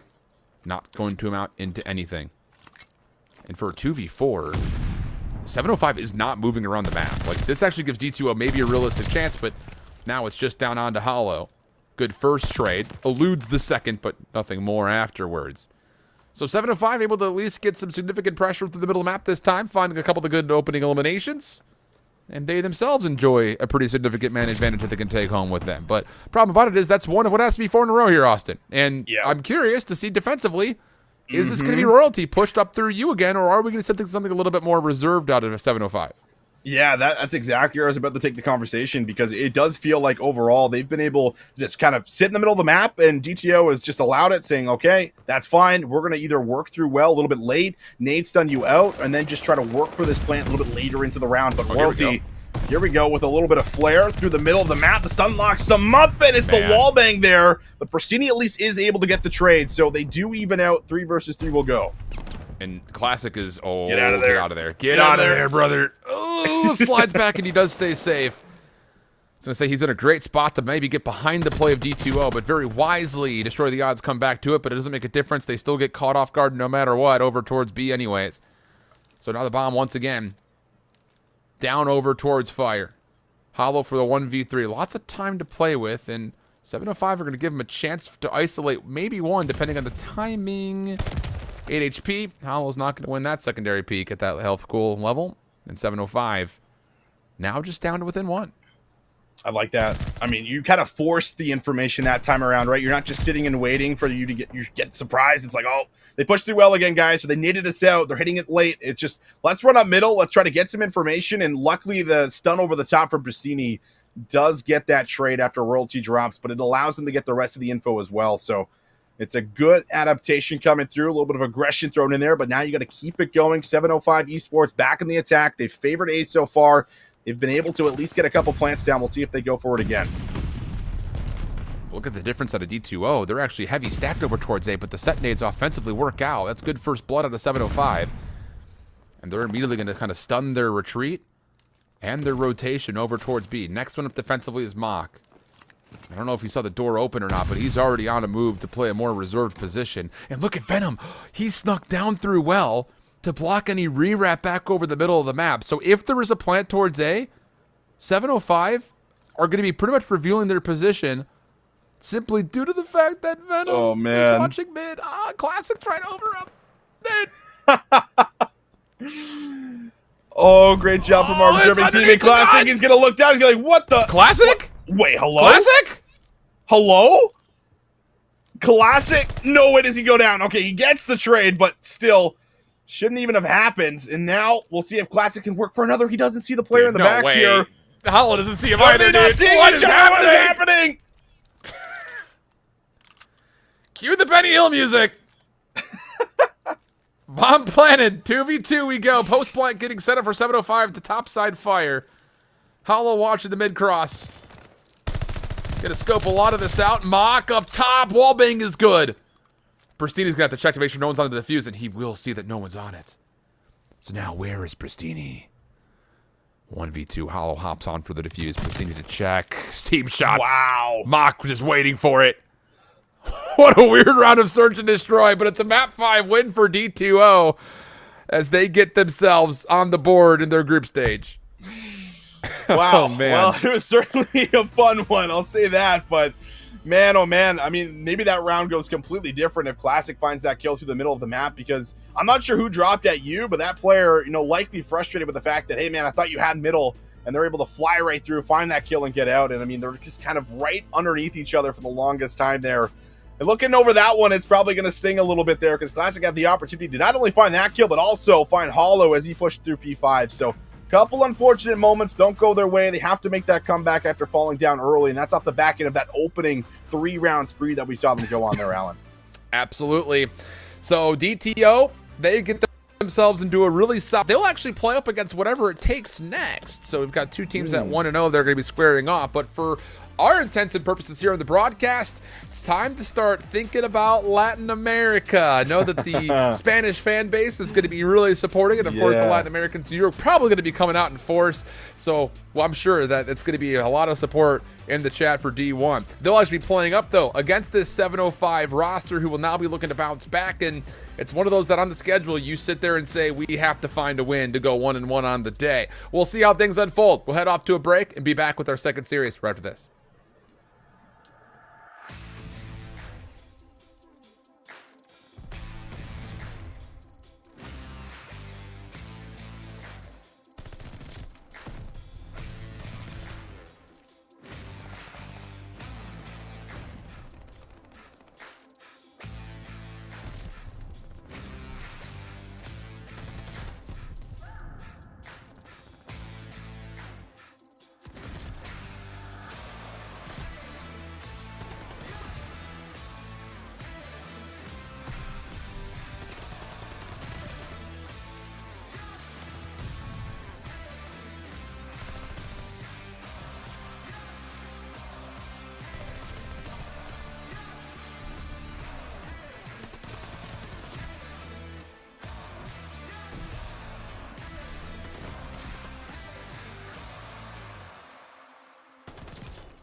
Welcome back, everybody, to North American Challengers Elite Season 4, the final edition. That's what I'm going to subtitle it as now for the rest of the year.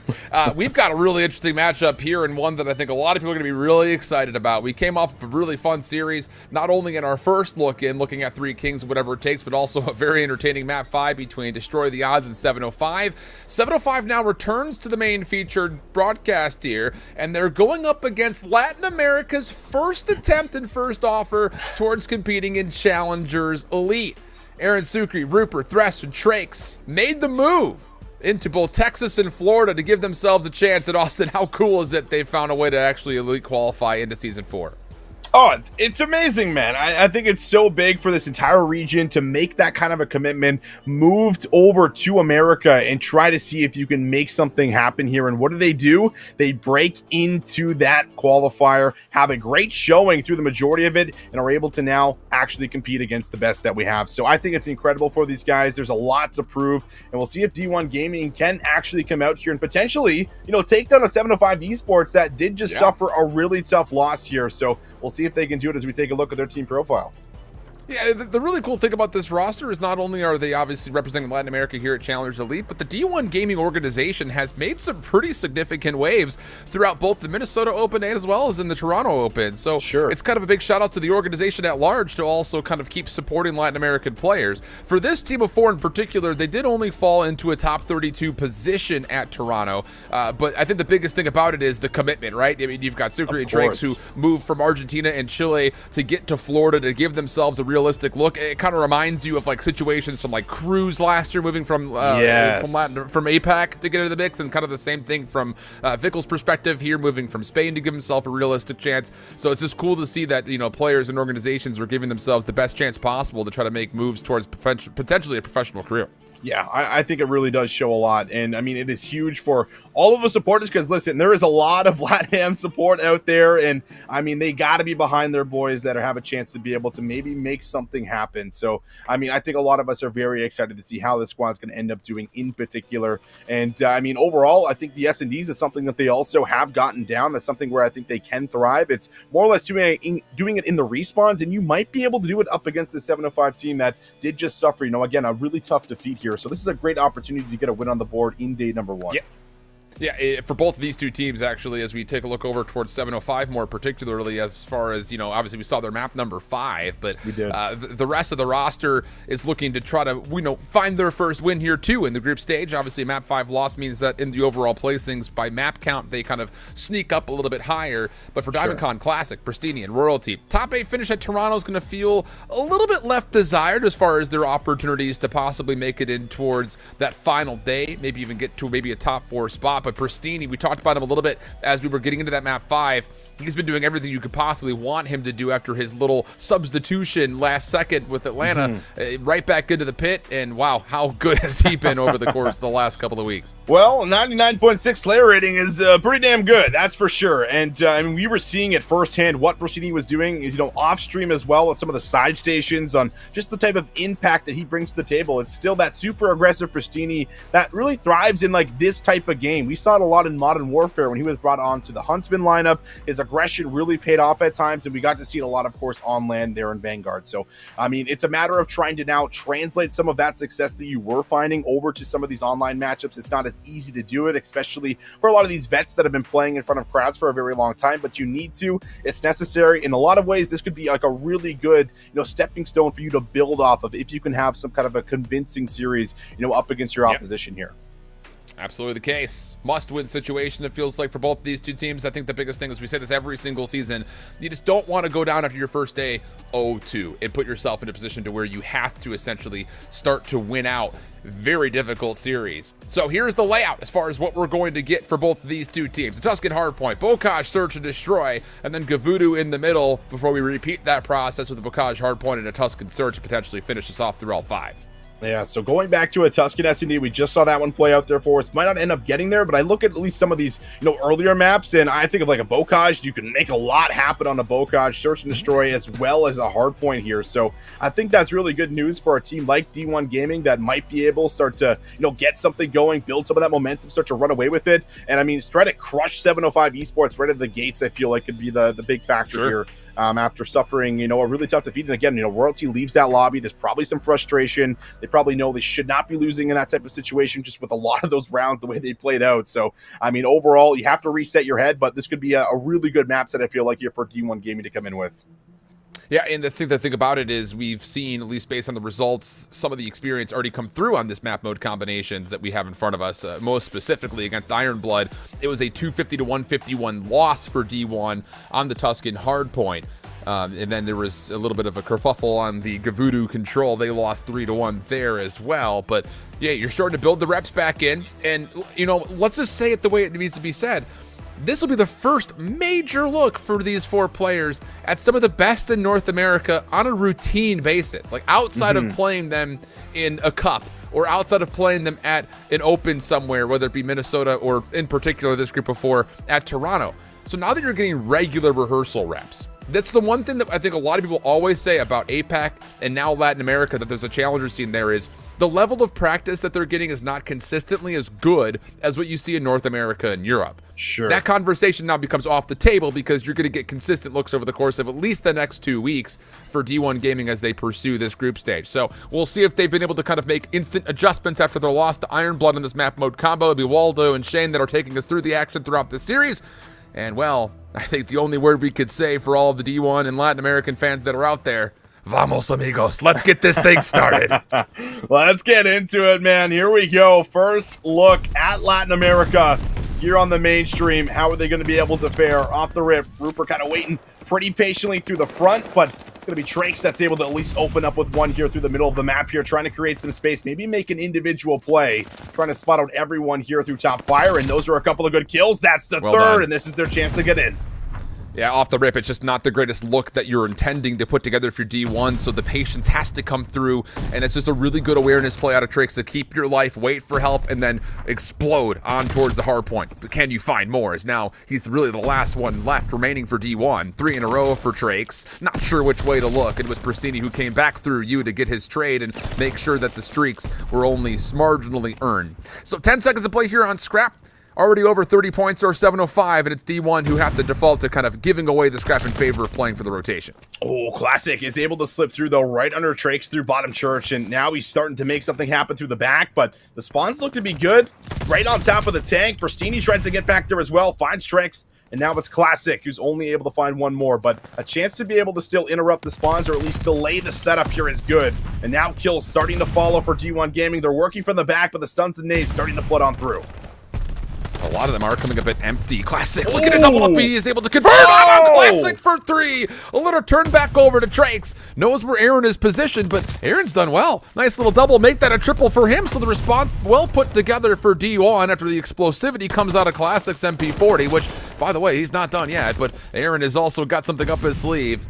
4 in a row for him before it finally cut down to the scrap time. Looking decent for D1. And if you can find the exits right here, there's an opportunity where you might be able to get across the map. Trakes able to at least take down a second, and that will all but secure the majority of the scrap time. Yeah, that was a really good hold there, making sure they have players in and around P5, so no early rotation is going to come in here for the side of D1 Gaming, but now it's all about working through mid, trying to clear players out of fire, and seeing if you can maybe hit out through the rooftops and block that close spawn. But Royalty with the challenge takes one down. That's going to be a second from Classic, but you are now in a position where you can at least influence the back. The spawns actually are still there. D1 Gaming want to work through fire. They'll see if they can get through Royalty. He's been able to clean up 2, and now it's up to Rupert to try to hold on to his life. Have to just hold these positions. You're going to give up essentially the proximal spawn, but oh boy, Royalty's got an idea as far as the route is concerned. Stuns are starting to connect. Pristini and Classic from the front of the hard point do well to lock things down, and it's D1 a bit empty on this hit. Trakes and Aaron, the last one left, but here comes the full flood very quickly from the backside of Vines. Trakes able to work their way back through, and just as clean as he'd like it, it's D1 who get the break for scrap. Yeah, they get the scrap time here, but still holding on to that lead will be 705 Esports by just about 35 points here, give or take. But now New Hill. Churchill coming up. Thresh has already been able to find himself in a decent position to allow his teammates to maybe get to him, but Classic is there, will be able to sniff him out, and now he's got an Automaton and an MP40 to work with. So, scary moment now for D1 Gaming. Are they going to try to work to the middle of the map, or what are they going to do? Looks like through top church is going to be the angle. Now they got to play for the break. Need these kills to come through quickly. Damikon with the double will make life very difficult, but Trakes opens up the side door quite literally as he's able to work his way back through and create space for Ripper to get involved. One more is Pristini up top, but he uses the high ground beautifully for not just two, he collects the third as well. And that's going to allow an opportunity for 705 to reflood in from the front for a very healthy amount of time. Still proximal spawns for D1, but the nades, the gunfire, the pre-fire all coming out, and it's a straight kill feed for 705, looking good for a significant amount of time here on P4. Very strong hardpoint coming in. Pristini gets one more for 4 in a row. And D1 Gaming now have to battle through Royalty at the new point. Royalty there for 1. We switch off, and Royalty ends up finding 2. So the numbers just not really working out here for D1 Gaming on some of these rotations. Too many multi-kills, but now Drake's a chance to be able to get one himself. Not going to happen. Pristini gets the trade, and it's Aaron that's going to have to now also work with Rupert to try to hold on to the hill. Yeah, this is just, it's really, honestly, if you look at this from the perspective of D1, the SMG gameplay has been really solid for you, but we really haven't seen anything out of Thresh. Just 3 and 10 so far, and it's forcing these SMGs to have to kind of hold tight and just finesse their life for as long as possible. Finally, once called upon, it's Thresh will be able to get involved for a double, but it's just not enough to lock things up, so it has to be an Aaron to get the break, and yeah, there it is. A double comes through. One more from the bottom staircase will confirm the trade, but D1 able to break up the monotony on the hard point as 705 try to regain. All right, so a great first rotation here for 705 Esports, doing a really good job of making sure that they are at the new hill first, and that's been able to pay off quite wonderfully here for them. Up by about a full hard point. Thresh is now going to get caught on that rotation to the top heady. Aaron needs to get a trade, and he does, but he's got more numbers to deal with as Pristini floods in with Classic. Looking for the second. Classic gets there and snaps on Rupert. And once again, D1 Gaming have to try to work through the front and find a break. Bro, it just feels like Royalty and Classic right now are feeling a little bit different. Oh my. I think we probably could have said that with some confidence if Classic would have found the double, but we switched perspectives right as soon as Royalty's called upon. A great double for him as he gets his 20th elimination on the board. And I think that's the thing about this is continual space is getting created by 705. We're on the opposite side. It feels like you have to force your way into difficult spots if you're D1. Just not a lot of clearance off the AR gunplay at the moment. So try as you may if you're an SMG player for D1, it's just, you don't have that same kind of oversight, I would say, from your ARs to make life that much easier. When you find yourself in difficult positions like this time and time and time again, it always just feels like you're fighting from against a wall and against your back. So, I don't know. It needs to be essentially the better part of a full 60 here if D1 want to get back into this game. Yeah, it needs to be convincing. Starts here with a big hold from Thresh through the front. Good for that first one. Backs up, plays his life. Aaron finds the second. The Classic able to break on through and is able to turn there for the second. That is going to open up a little bit of space to work with. Still not going to be convincing enough to hold on to the actual time. And now we're starting to get D1 Gaming finding kills around the point. It's a good recovery here for them. They don't dodge it on the nades, but they still have at least numbers here to try to hold. Trades come through. Thresh able to solidify the hold, but Pristini wants to get one more look at it. And as he gets turned aside, now it's on to D1 to try to create a bit of a perimeter around this hard point. Lock in the better part of this last 20. But 705 are being very patient, coming on the backside, actually through patio. Trades, there it is, finally able to get one. And it looks like, largely speaking, I'm a bit surprised by it. 705 just kind of give up a lot of the looks here in the last 20. It was just Pristini to give it a go. And now you've got an opportunity for D1 to actually get on this rotation and find significant kills to maybe open up some space, but none will be there through the middle of the map, and it's 705 over the 200-point mark as they control the Fountain Plaza.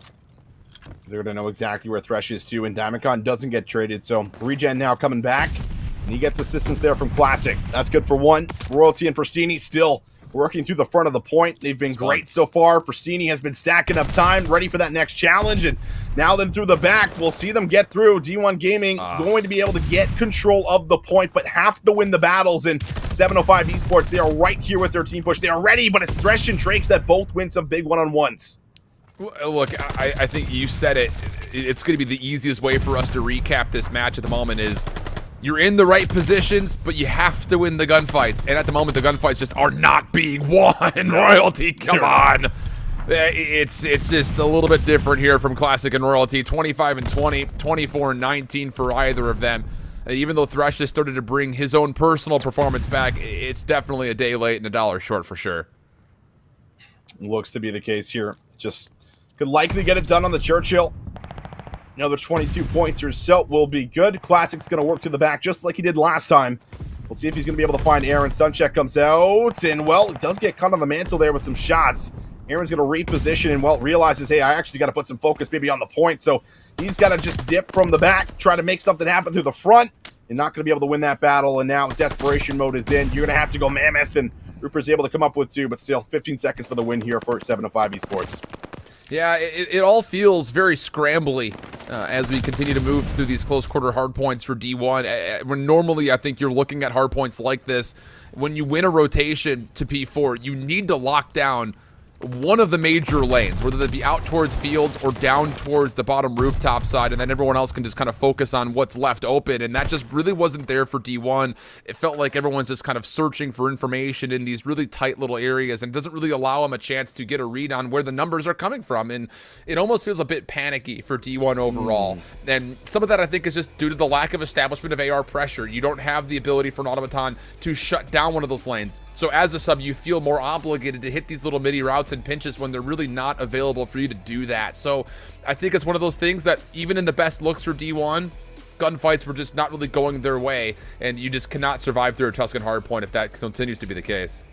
No, definitely cannot. Just a lot of freedom there for, players like Royalty and Classic to start to move around, finesse. And if you look at the overall hardpoint time, I have to imagine the majority of it came through for sure for Pristini and DC, where they're just sitting on the time, they're ready, just pre-aiming for the gunfights that are coming their way. But most of the time, all of those kills are being cleared out. But overall, good stuff coming in. Big bounce back for 705 Esports to really showcase what we expect from them when it comes to respawns. Yeah, but there were quite a few big moments that ended up coming through here for them individually, and again, a lot of it from the subs.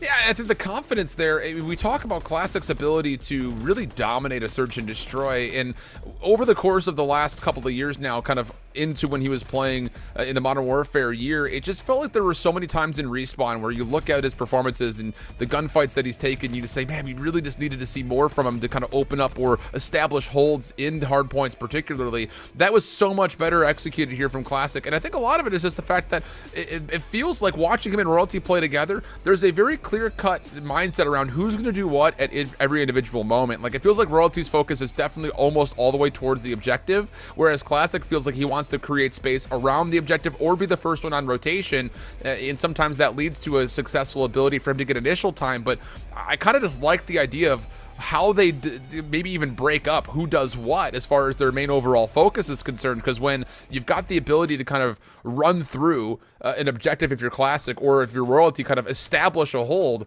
then all of a sudden Pristini and DiamondCon feel more comfortable about what they need to watch to make life easy. So it's just like this natural subconscious building of comprehension and just overall understanding from the group of four, and that was definitely an exhibit of when it goes right, how good it can look if you're 705. Yeah, absolutely.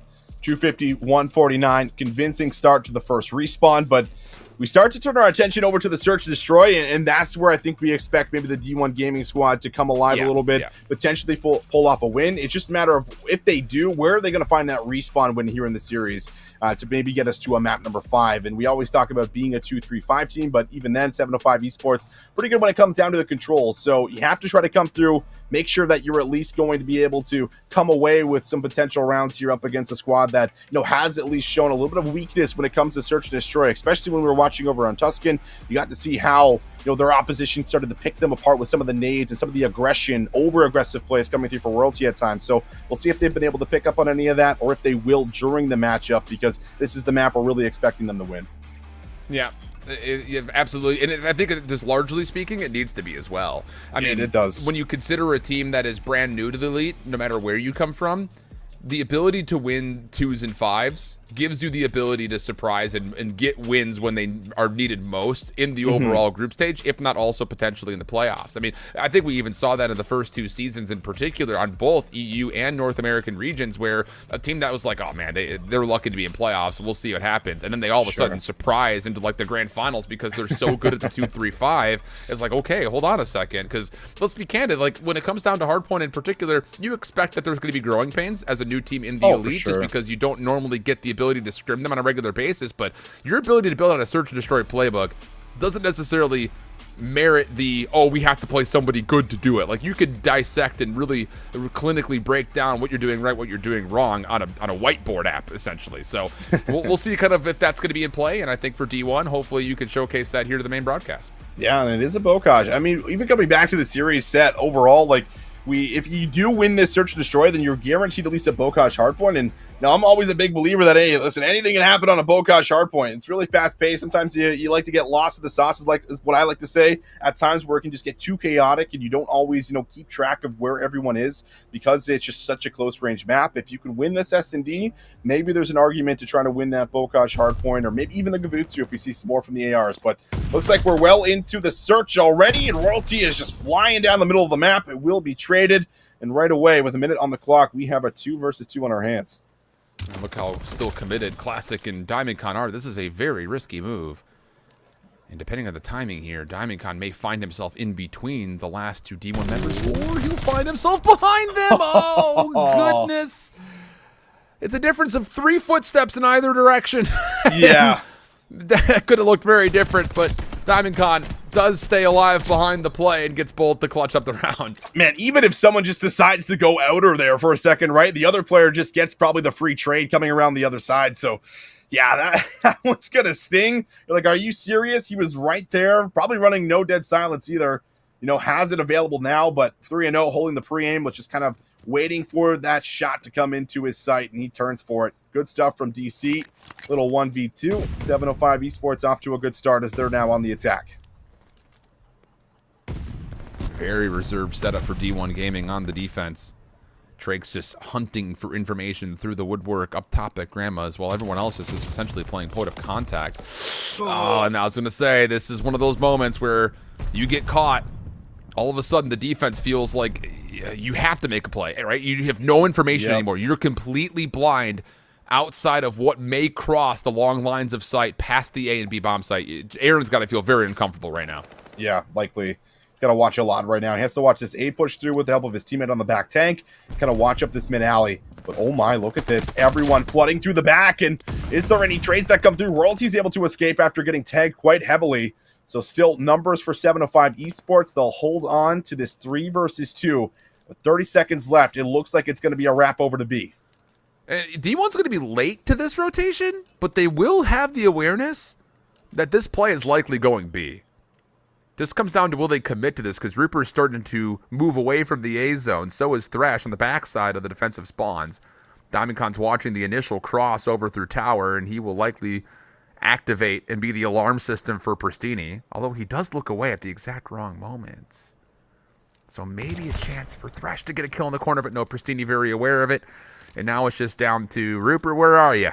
20 seconds on the clock. A tough 1v3 with the defuse required. Rupert will take the first. Decent read on Pristini at range, but yeah, it's just a little bit too long taking it, and that will be 705 for 2 in a row. I love that setup right there. DC's kind of watching Pristini's cross while Pristini watches, his long cross if he decides to come back through his side. And his back is up against the wall behind the barrels there, right behind Granny's too. So nice little setup while Royalty plays on the site. Says, listen, I got bombed till I die.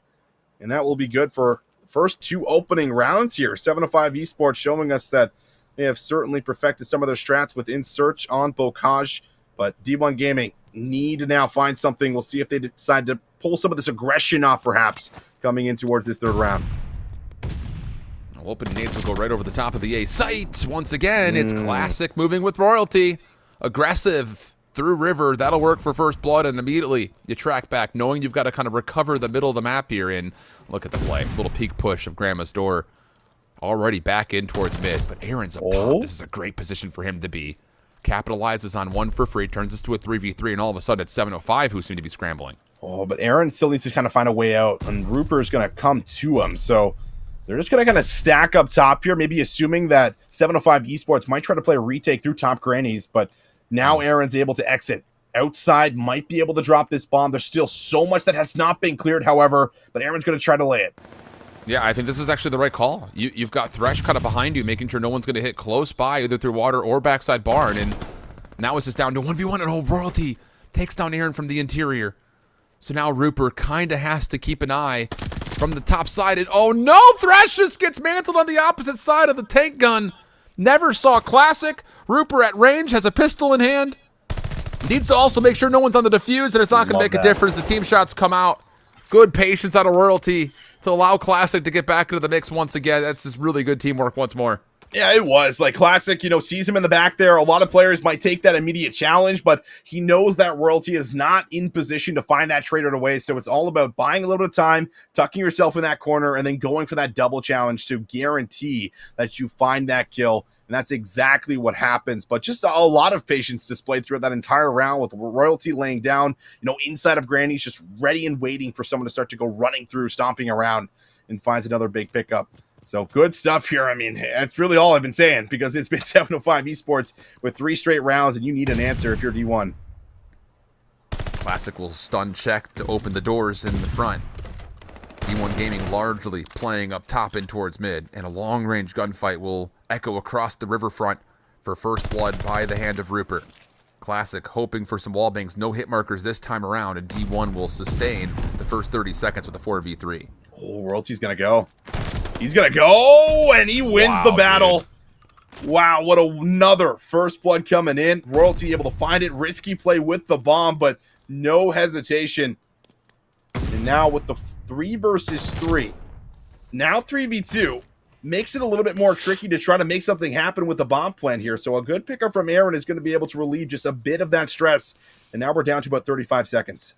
Oh, and Aaron getting snuck over towards Canoe is great. Royalty will drop. DiamondCon on the back has to reveal his position as he needs to go.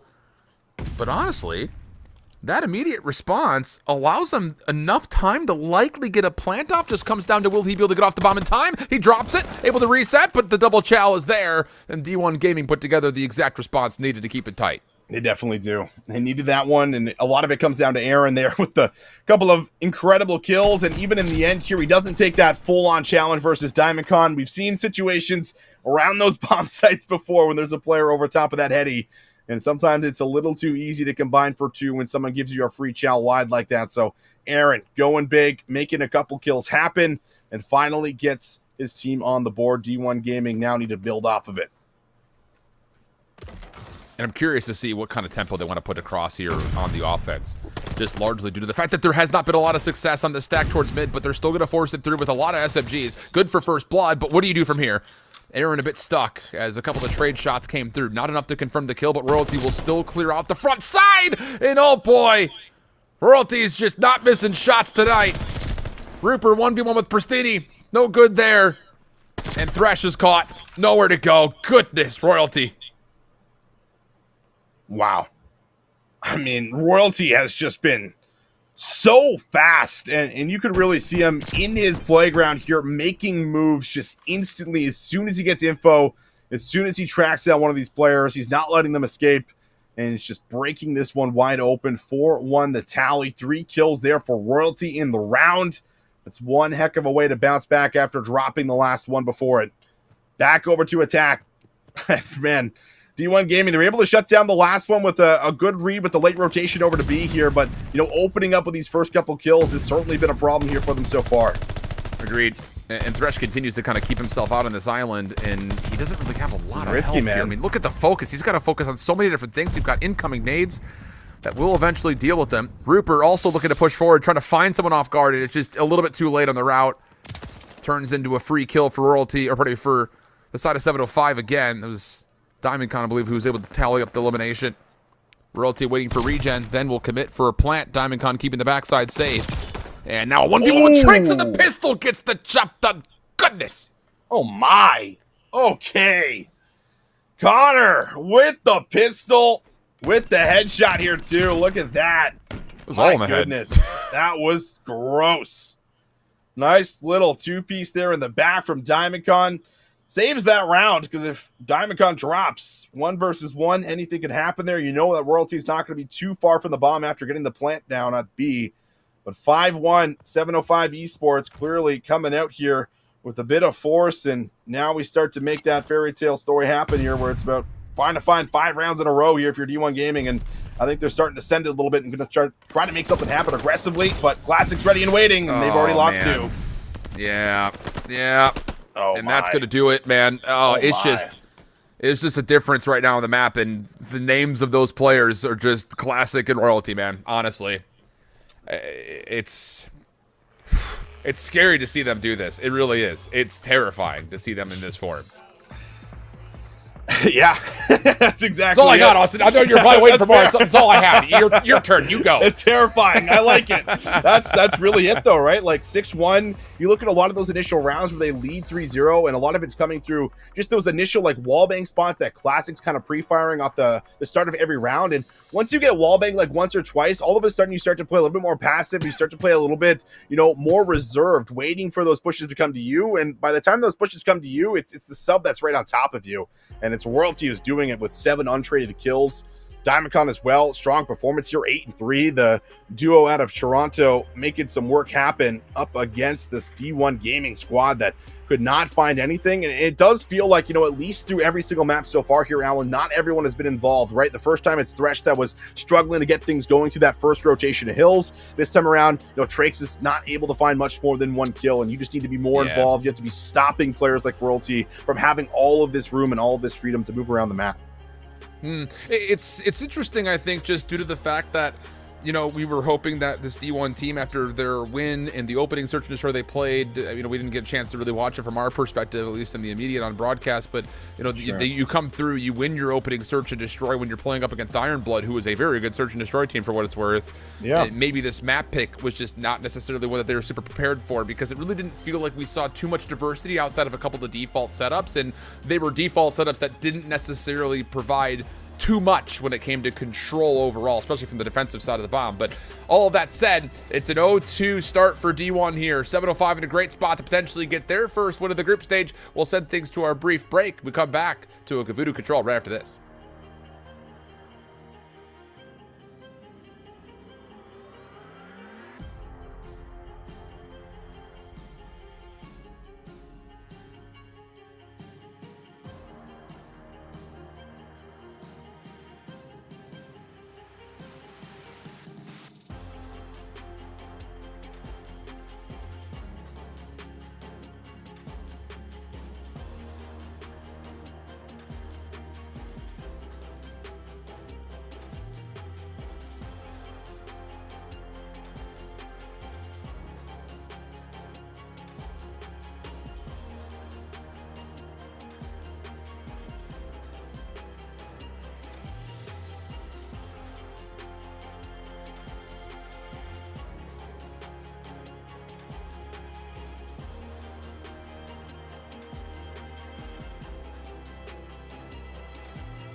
Welcome back and welcome in to Gavudu for map number 3 for our control. 705 Esports currently up 2 maps to nil as D1 Gaming look to get themselves started with a much-needed map win here as they look to try to correct themselves in day number 1 and maybe put together the pretense for a reverse sweep to get 1-1 in the group stage. Otherwise, 705 will do exactly what needed to be done to keep themselves competitive early here in the group stage. Still a lot of COD to be played here in Challengers League Season 4, but Austin, we obviously always talk about the fact that you just never want to be down 0-2 in your group stage standings.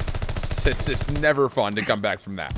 No, and, well, maybe they're not ready to go. Looks like we have lost one, so we will be restarting the lobby here. But as you said, Alan, I mean, like, the reason we always talk about it is because we talked about it in EU. There's just so many times where it comes down to one map differential, one series differential. If you held the head-to-head, you were going to playoffs. Even sometimes when you hold those positive win rates going in, you think, I might have this one all locked up in 4-3. Wait a second, that might not be the case. So it almost happens every single season, and that's why we kind of always put a lot of emphasis on how important it is and how it can be. So you have to come out here. You have to try to at least get some maps would also be big as well here up against the 705 Esports team here too.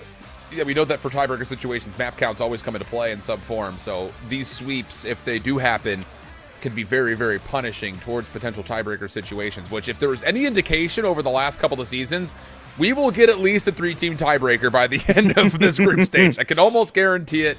With whatever, I was gonna say I was gonna put my bank account on it, but my bank account's kind of low right now, so we're not gonna worry about that. It's not really that significant of a margin.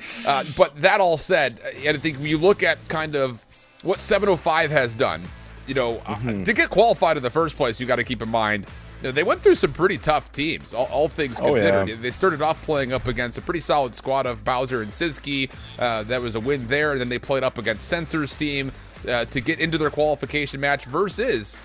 How about it? Clayster and Fellow in their code. They were the first team to put together that reverse sweep that Clayster unfortunately found 2 of throughout his qualification initial process. And for the 705 team overall, I mean, hey, the thing about it was last season was a pretty successful one for them. Really can't look at it too disfavorably, largely due to the fact that you were able to get a couple of the key wins. You were part of that kind of longer tiebreaker situation, just unfortunately not quite able to get to playoffs.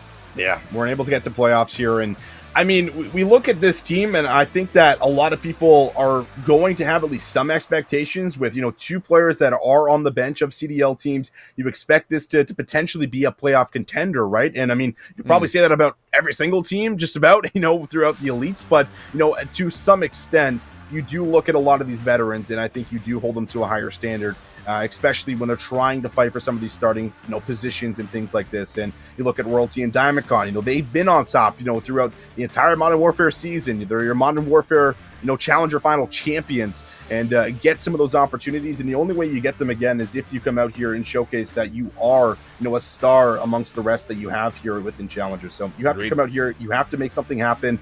And I mean, finding a convincing win, I think, you know, against the D1 Gaming is a great start, especially after losing that first series on the day. It at least lets you know, in the back of your minds, okay, we got one, boys. We can build off of it. We can go back to the lab. We can VOD review for tomorrow and set ourselves up for success. But you really want to get that first one. And I mean, just coming back to my point, Alan, it's just super important for just a lot of these veterans here that are trying to make some waves. Absolutely. On the other front, you take a look at the run that D1 Gaming put together for their qualification to get here in the first place. They had to make a lengthy, and I mean lengthy, lower bracket run. They started off losing their opening matchup and just had to put together a lower round 1 all the way to a lower qualification match where they would eventually take down Censor's team and then finish off their run by taking down Zinx & Co. as the moniker of Swamp Legion, which was a team that a lot of people were really excited about initially, with Exotic joining them and trying to bring them to another season worth of Elite. But D1 Gaming stood in their way, put together the immaculate run, and now it's just down to, now that you're here, time to show everyone why Latin America deserved to get LATAM Challengers in the first place. There was obviously last year was a lot of noise made about it, and it's exciting to say the least to see them involved with the Elite in the first place. But now it's time to really cement that Latin America deserves to be treated with as much respect as any other region that's currently out there in competitive COD. So, can you get a map under your belt here? Gavudu Control back and on our screens. I think the biggest thing about it is we've seen this map be just overwhelmingly dominated by defensive setups. So, will that be the case here once again? Yeah. And this is now it's time for players like Thresh to really come out here, shine, and showcase, as one of the main ARs here on this roster. See if you can maybe make something happen up against the likes of Pristini, Diamondcon, shut them down, get in the power positions, set up your team for success. I mean, I'm a big believer of Gavutsu in the sense that if you can get your subs to positions, inside of green, inside of circle, all of a sudden you can start to open up the map and things can happen offensively. But attacking first, it is going to be 705 Esports, and, well, traditional hit looks like over towards 8 right off the bat here, and nades and stuns are already going over the top. Solid stuff, though, honestly, for D1. You get a little bit of elimination through the middle of the map, and it allows your SMGs to move forward. But the problem about it is the same could be said about 705. No. It's once again Classic and Royalty that get into the mix. And all of a sudden, D1 have to kind of make the decision of how do you contest this A zone with 705 all over the map. They're making the right read. Get all the way around the back. Try to contain this play on the zone itself. But do you expect that there are 3 members that are swarming through green to stop you? Yeah, this is at a very aggressive forward position right now, and Diamondcon's going to have to try to hold on to it because his teammates are dying on the point, but Diamondcon's able to at least find 2, so that will make sure he still has that forward position in green, still going to have to be dealt with. But meanwhile, Thresh is doing the same thing on the other side of the map as he's now picking off the spawners, and it looks like D1 Gaming have been able to recover off that initial break. Really, really well done as far as what you're looking for out of just methodical retakes after you lose very rapidly your defensive setup around A. Take the time, move through ring, put some pressure through the beachfront, and then contain 705 in or around the boat. Really good focus from D1. Now you've got a 4-life lead. You've only given away 1 tick of progress, and it just comes down to trying to kill off this last 30 seconds of 705. We'll give it one last potential try to get on and try to extend this clock. Royalty off screen wins a big one-on-one. Trades are coming in. Still have 3 members around the point here for 705 Esports to make something happen, but this beach side is about to be a pinch here from Rupert. He can come all the way around the back. Royalty's going to have to deal with him. Stun goes out. He might actually just decide to leave him, let his teammates find him off spawn, and try to reinforce the point because they got 22 seconds left, and with that double stack, it might be good enough to try to lock in A for that extra minute. And meanwhile, they also find 1 more. Extra minute is good.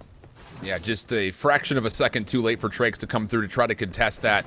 And I think a lot of that was just you didn't expect that there was going to be as significant of a stack as there was. But the good news for D1 is, hey, you still got a light fleet and you've got some great positions in and around the map. Just comes down to, once again, we talked about this in the hard point. You have to be able to utilize these to win gunfights. And so far, so good.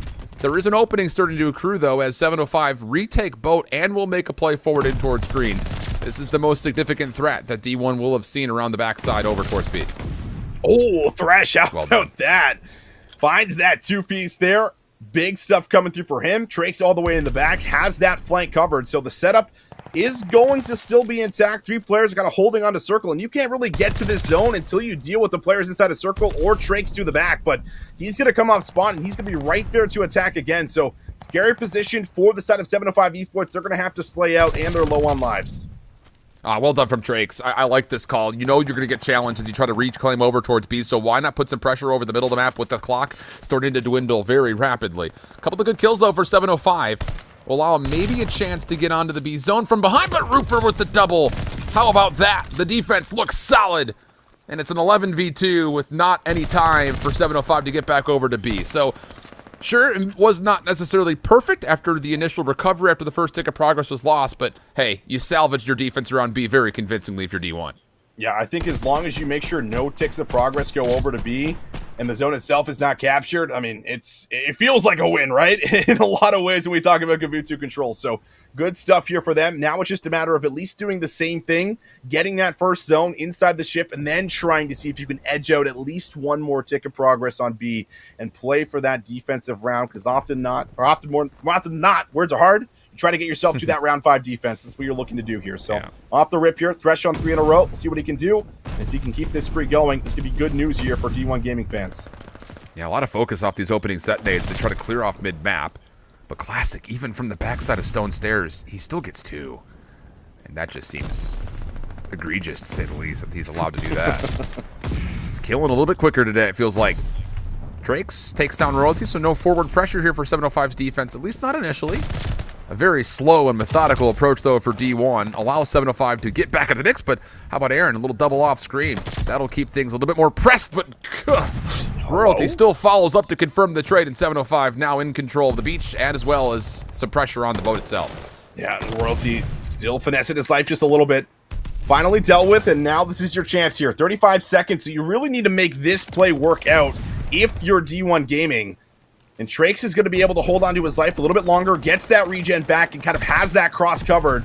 Now gives away his position. Big 1-on-1 up close. Royalty is going to win that. Prestinni gets the second, but one segment has been locked in. However, can the reinforcements get here because you have Prestinni in the back? Yeah, and there will only be one trade coming through. Prestinni is in a great spot to just continue to cut off reinforcements. You need to deal with this. Trakes recognizes that, but how do you challenge him? You have no idea where he's gone to. Good read on the Classic. That'll be good for one. Maybe it forces Prestinni to chow you, and it kind of has, but the thing about it is, look how good Prestinni is at just making sure he doesn't have to overchow anything. He's still in a great spot, so extra time off the clock. But every tick of progression would be an important one in a map that, in this Challenger's competitive region in particular, it's been all defense. So if you can get an extra 60 seconds, that would be job done, I think, for some ways. And how about Thresh and Trakes combined for 3? That likely gives them a chance to lock in the extra 60, and Thresh is actually going to put some pressure onto the B-Zone at the same time. Yeah, any kill here is great if you're Thresh, because you're drawing pressure away. He buys a little bit of time, and look at that. 3 members come over, so they get the zone, and now they're actually going to be up in live just by a few. But there's only a minute to work with, and Royalty's going to be fighting for that P1 control. Trakes desperately needs to find this so that he can enable the rest of his teammates coming off spawn. Trakes loves this pistol, man. I feel like more often than not we see him with the pistol Automaton too! He can get it done with the Automaton. Sure, why not? 13 playing up against 10. Have to be careful here if you're looking at this from D1's perspective. You've got Rooper in a great spot to cut off the cuts, and you still have Aaron in a great spot to lock down ring control. This will keep 705 at a pretty good distance away from the zone if you can lock down these mid cuts, but the kills will still come through, and it's D1 that still need to figure out a way to get over towards this B zone. Shots coming through there from Thresh. Will be able to still hold on to this middle cut. Big win there on the Classic, showing me a new spot. Did not know you could hop up on this. And now you have the pitch coming from the side, and it's red from Rooper. Maybe the play is still alive, but you have to make your way over to the zone. You got to stop that clock, and they only have 4 lives remaining in the back here. This is very doable. Oh gosh, and Prestinni has hit the perfect timing on this pinch. He could get behind these offensive members and stop them from touching. Team kill. It's a 3v8, now a 2v7, but Prestinni will fall. It's just down to Royalty. Can he kill off the last 5 seconds? He looks good for it. It's just one more player that could potentially touch. It's Aaron, and as he comes forward, the gunfight occurs, but the clock, it stops too soon, and 705 survived the defense. Wow, what a bailout there. I don't know who team killed there, but that likely costed the round because they could have played off of that trade through the mid-cut. They had limited lives available in the back, and I mean, the benefit of having the clock on your side when you're on the defensive round, my goodness. Wow, 705 Esports almost losing out on that offensive round right there, but man, Alan, going back to that team kill, that's what cost them the round. Wow. That's tough to see for sure, but hey, you even up the tick progression in a situation that did not look very favorable to you over towards A, so the chess game continues. Royalty getting help from Prestinni. Quickly on to A goes 705, and there's actually an opportunity here. If Royalty wants to get aggressive, maybe he still could. He'll stun check, nades to follow up. Aaron there to keep him held responsibly at 705. Now all of a sudden have to fight up against the very overwhelming suffocation that's coming out of D1 as they hit through the mid, hit around the back, and also put some pressure from the front, but Prestinni on 4. That'll do well to keep the numbers for 705's offense, and A's looking mighty good. Yeah, looking real good right now. Royalty, AR in hand, can take some of these longer range battles if he wants to, and everyone now on D1 Gaming starting to posture like they want to give this one good hit. You still have timing to do it, and they're going to find some kills. This has been a great retake coming in as D1 Gaming. They'll lose 2 ticks of progress, but are able to get themselves into a better spot to still maybe contest this A zone. Have to get opening eliminations first and foremost, so Rooper will provide. 50 seconds on the clock. Rooper now sliding back across, pistol in hand. Some damage, but no kills. 3rd tick of progress on the way. Trakes wants to clear, but just good help over the middle of the map. It's Diamond Con sitting on the top side of the radio, P4. That is able to make sure that his teammate stays alive, and with that, D1 Gaming now have to kill off another defense over towards B with a whopping minute 40 still on the clock for 705 to use. A lot of time to work with. How about the nade from Prestinni? Over the top, Hail Mary, and works it into the back for a kill. Now Royalty has also been enabled, but he's unable to find anything. Trakes again with that pistol, just too lethal with it at times. I'm telling you, now bro. Classic, I'm believing you, Alan, all right? Classic now 9-22 has not had the best go here so far in the Gavutu. But if you can find Thresh down low, which I think they know he's certainly there, but he's not going to go down. He's still playing his life. How is Thresh alive? What? How is he going to win this too? Is he going to win? Oh no, just about. Wow. Good help from afar, by the way, for what it's worth. I mean, you had Aaron, who was sitting inside of the B zone, just littering Diamondcon with bullets. But that does kill off a significant amount of time. It was 1:40 when the A zone was captured. Now down to just 45 seconds to play with. Aaron in a little bit of trouble, but Thresh, the timing of this route, pretty darn good. But he hasn't actually seen Pristini, at least not initially. Shots from Diamondcon, dealt with by Rupert. Royalty on the opposite side, could line him up. Trick slipping away. Able to at least keep some defense alive, but it's 7:05 on towards the B zone, looking to stall the clock, and they've got the kills to start making progress. They do have the kills and the positioning. Royalty, 3 in a row. Oh, Royalty, 4 in a row. Oh, it's not looking good right here for D1 Gaming. Low on lives. They are just being completely slayed out. That's what, 8, 9 consecutive kills. It's not stopping, and it's looking like it's ending. Second tick just about in, and now they're stacking the zone. Yeah, and it's just desperate numbers trying to flood forward. It's not going to work out. Surely not. Stack looks good for it. Trakes will fall. Oh At my. 7:05, it honestly is just one set of gunfights. Think about how different it is if you find the kills quickly and trade quickly through ring, but it doesn't really occur. The ARs for 7:05 wake up.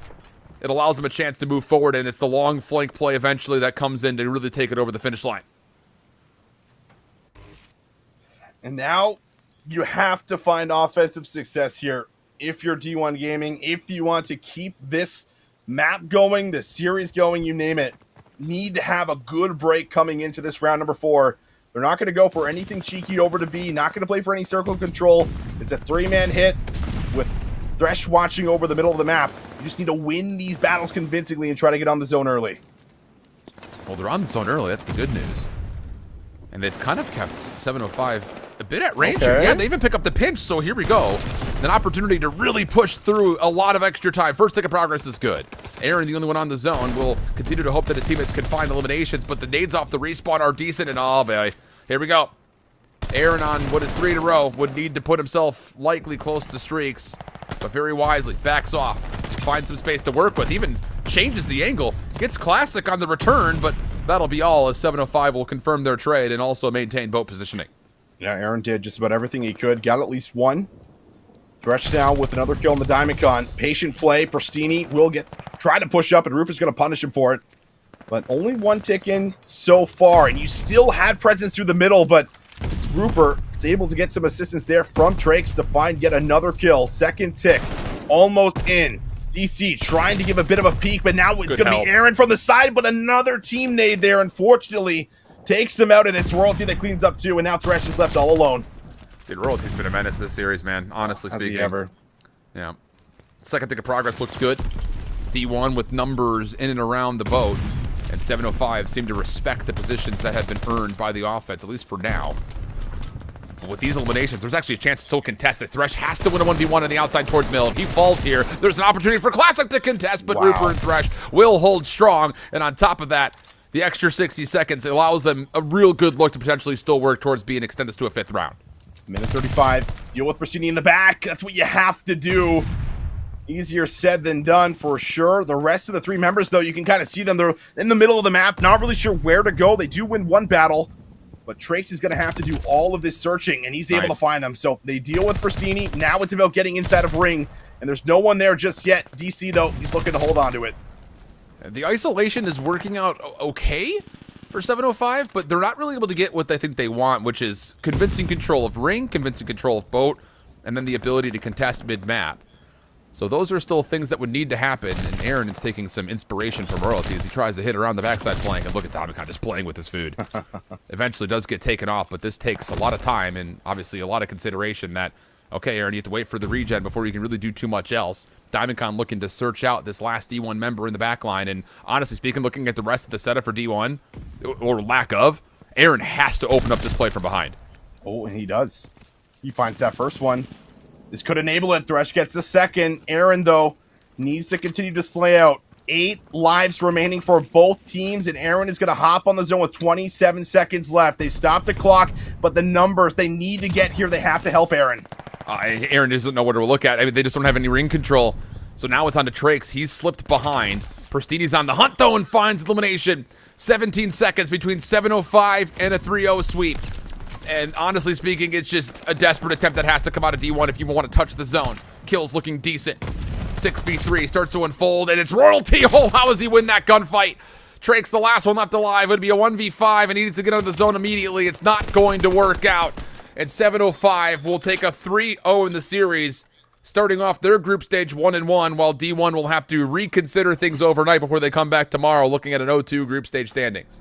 That's right. Lots to look over there overall, but 705 Esports, I mean, that looked a little bit more convincing. I mean, we didn't get to watch, the first 4 maps from their previous series, but when we expect and kind of look at this lineup, I mean, that's kind of what we want. We want to see that aggression. We want to see Royalty getting forward, finding those multi-kills with the help of DC and Pristini, who also just kind of played their roles. And overall, I thought Pristini did a good job getting to the back of the spawn. Diamondcon was responsible for kind of watching over that mid lane. Everything came together quite nicely. Classic doesn't have the best last map, but he's able to kind of bait and switch out a lot of those initial plays offensively there for them when they were able to grab that 3rd round, I do believe. So good stuff overall here for them. 3-1 victory and a 3-0 in the series. And like you said, Al, 1-1. You just do not want to go 0-2 on the day and kick things off in week number 1 with a bad start. So good looks. Yeah, I think if you're looking at this from both teams' perspectives, you circle this one in your overall schedule and say this is a must-win when it comes to putting yourself in the best position to make playoffs. Not to sit there and say that it's over. I mean, we've seen so many teams in North America come from an 0-2, even an 0-3 start in their group stage and still put together great runs to still make a tiebreaker situation unfold for potentially an opportunity at playoffs. So it's definitely not over for D1, but it's just one of those things. If we're really speaking the truth here, and we have to kind of like pay the piper, a Latin American squad that doesn't necessarily get the same amount of rehearsal reps as Royalty, Diamondcon, Pristini. Like, come on, dude. Like, you don't necessarily expect them in their first elite showcase to be able to super come out and be able to beat down a team like 705. I think there's just, we're looking for the moments of, okay, where is it good and where does the fixes need to come through? And I think, honestly speaking, over the maps that we just witnessed, I think there are some good things to look at here for D1 to kind of consider and hopefully talk about as they look to approach the rest of this group stage.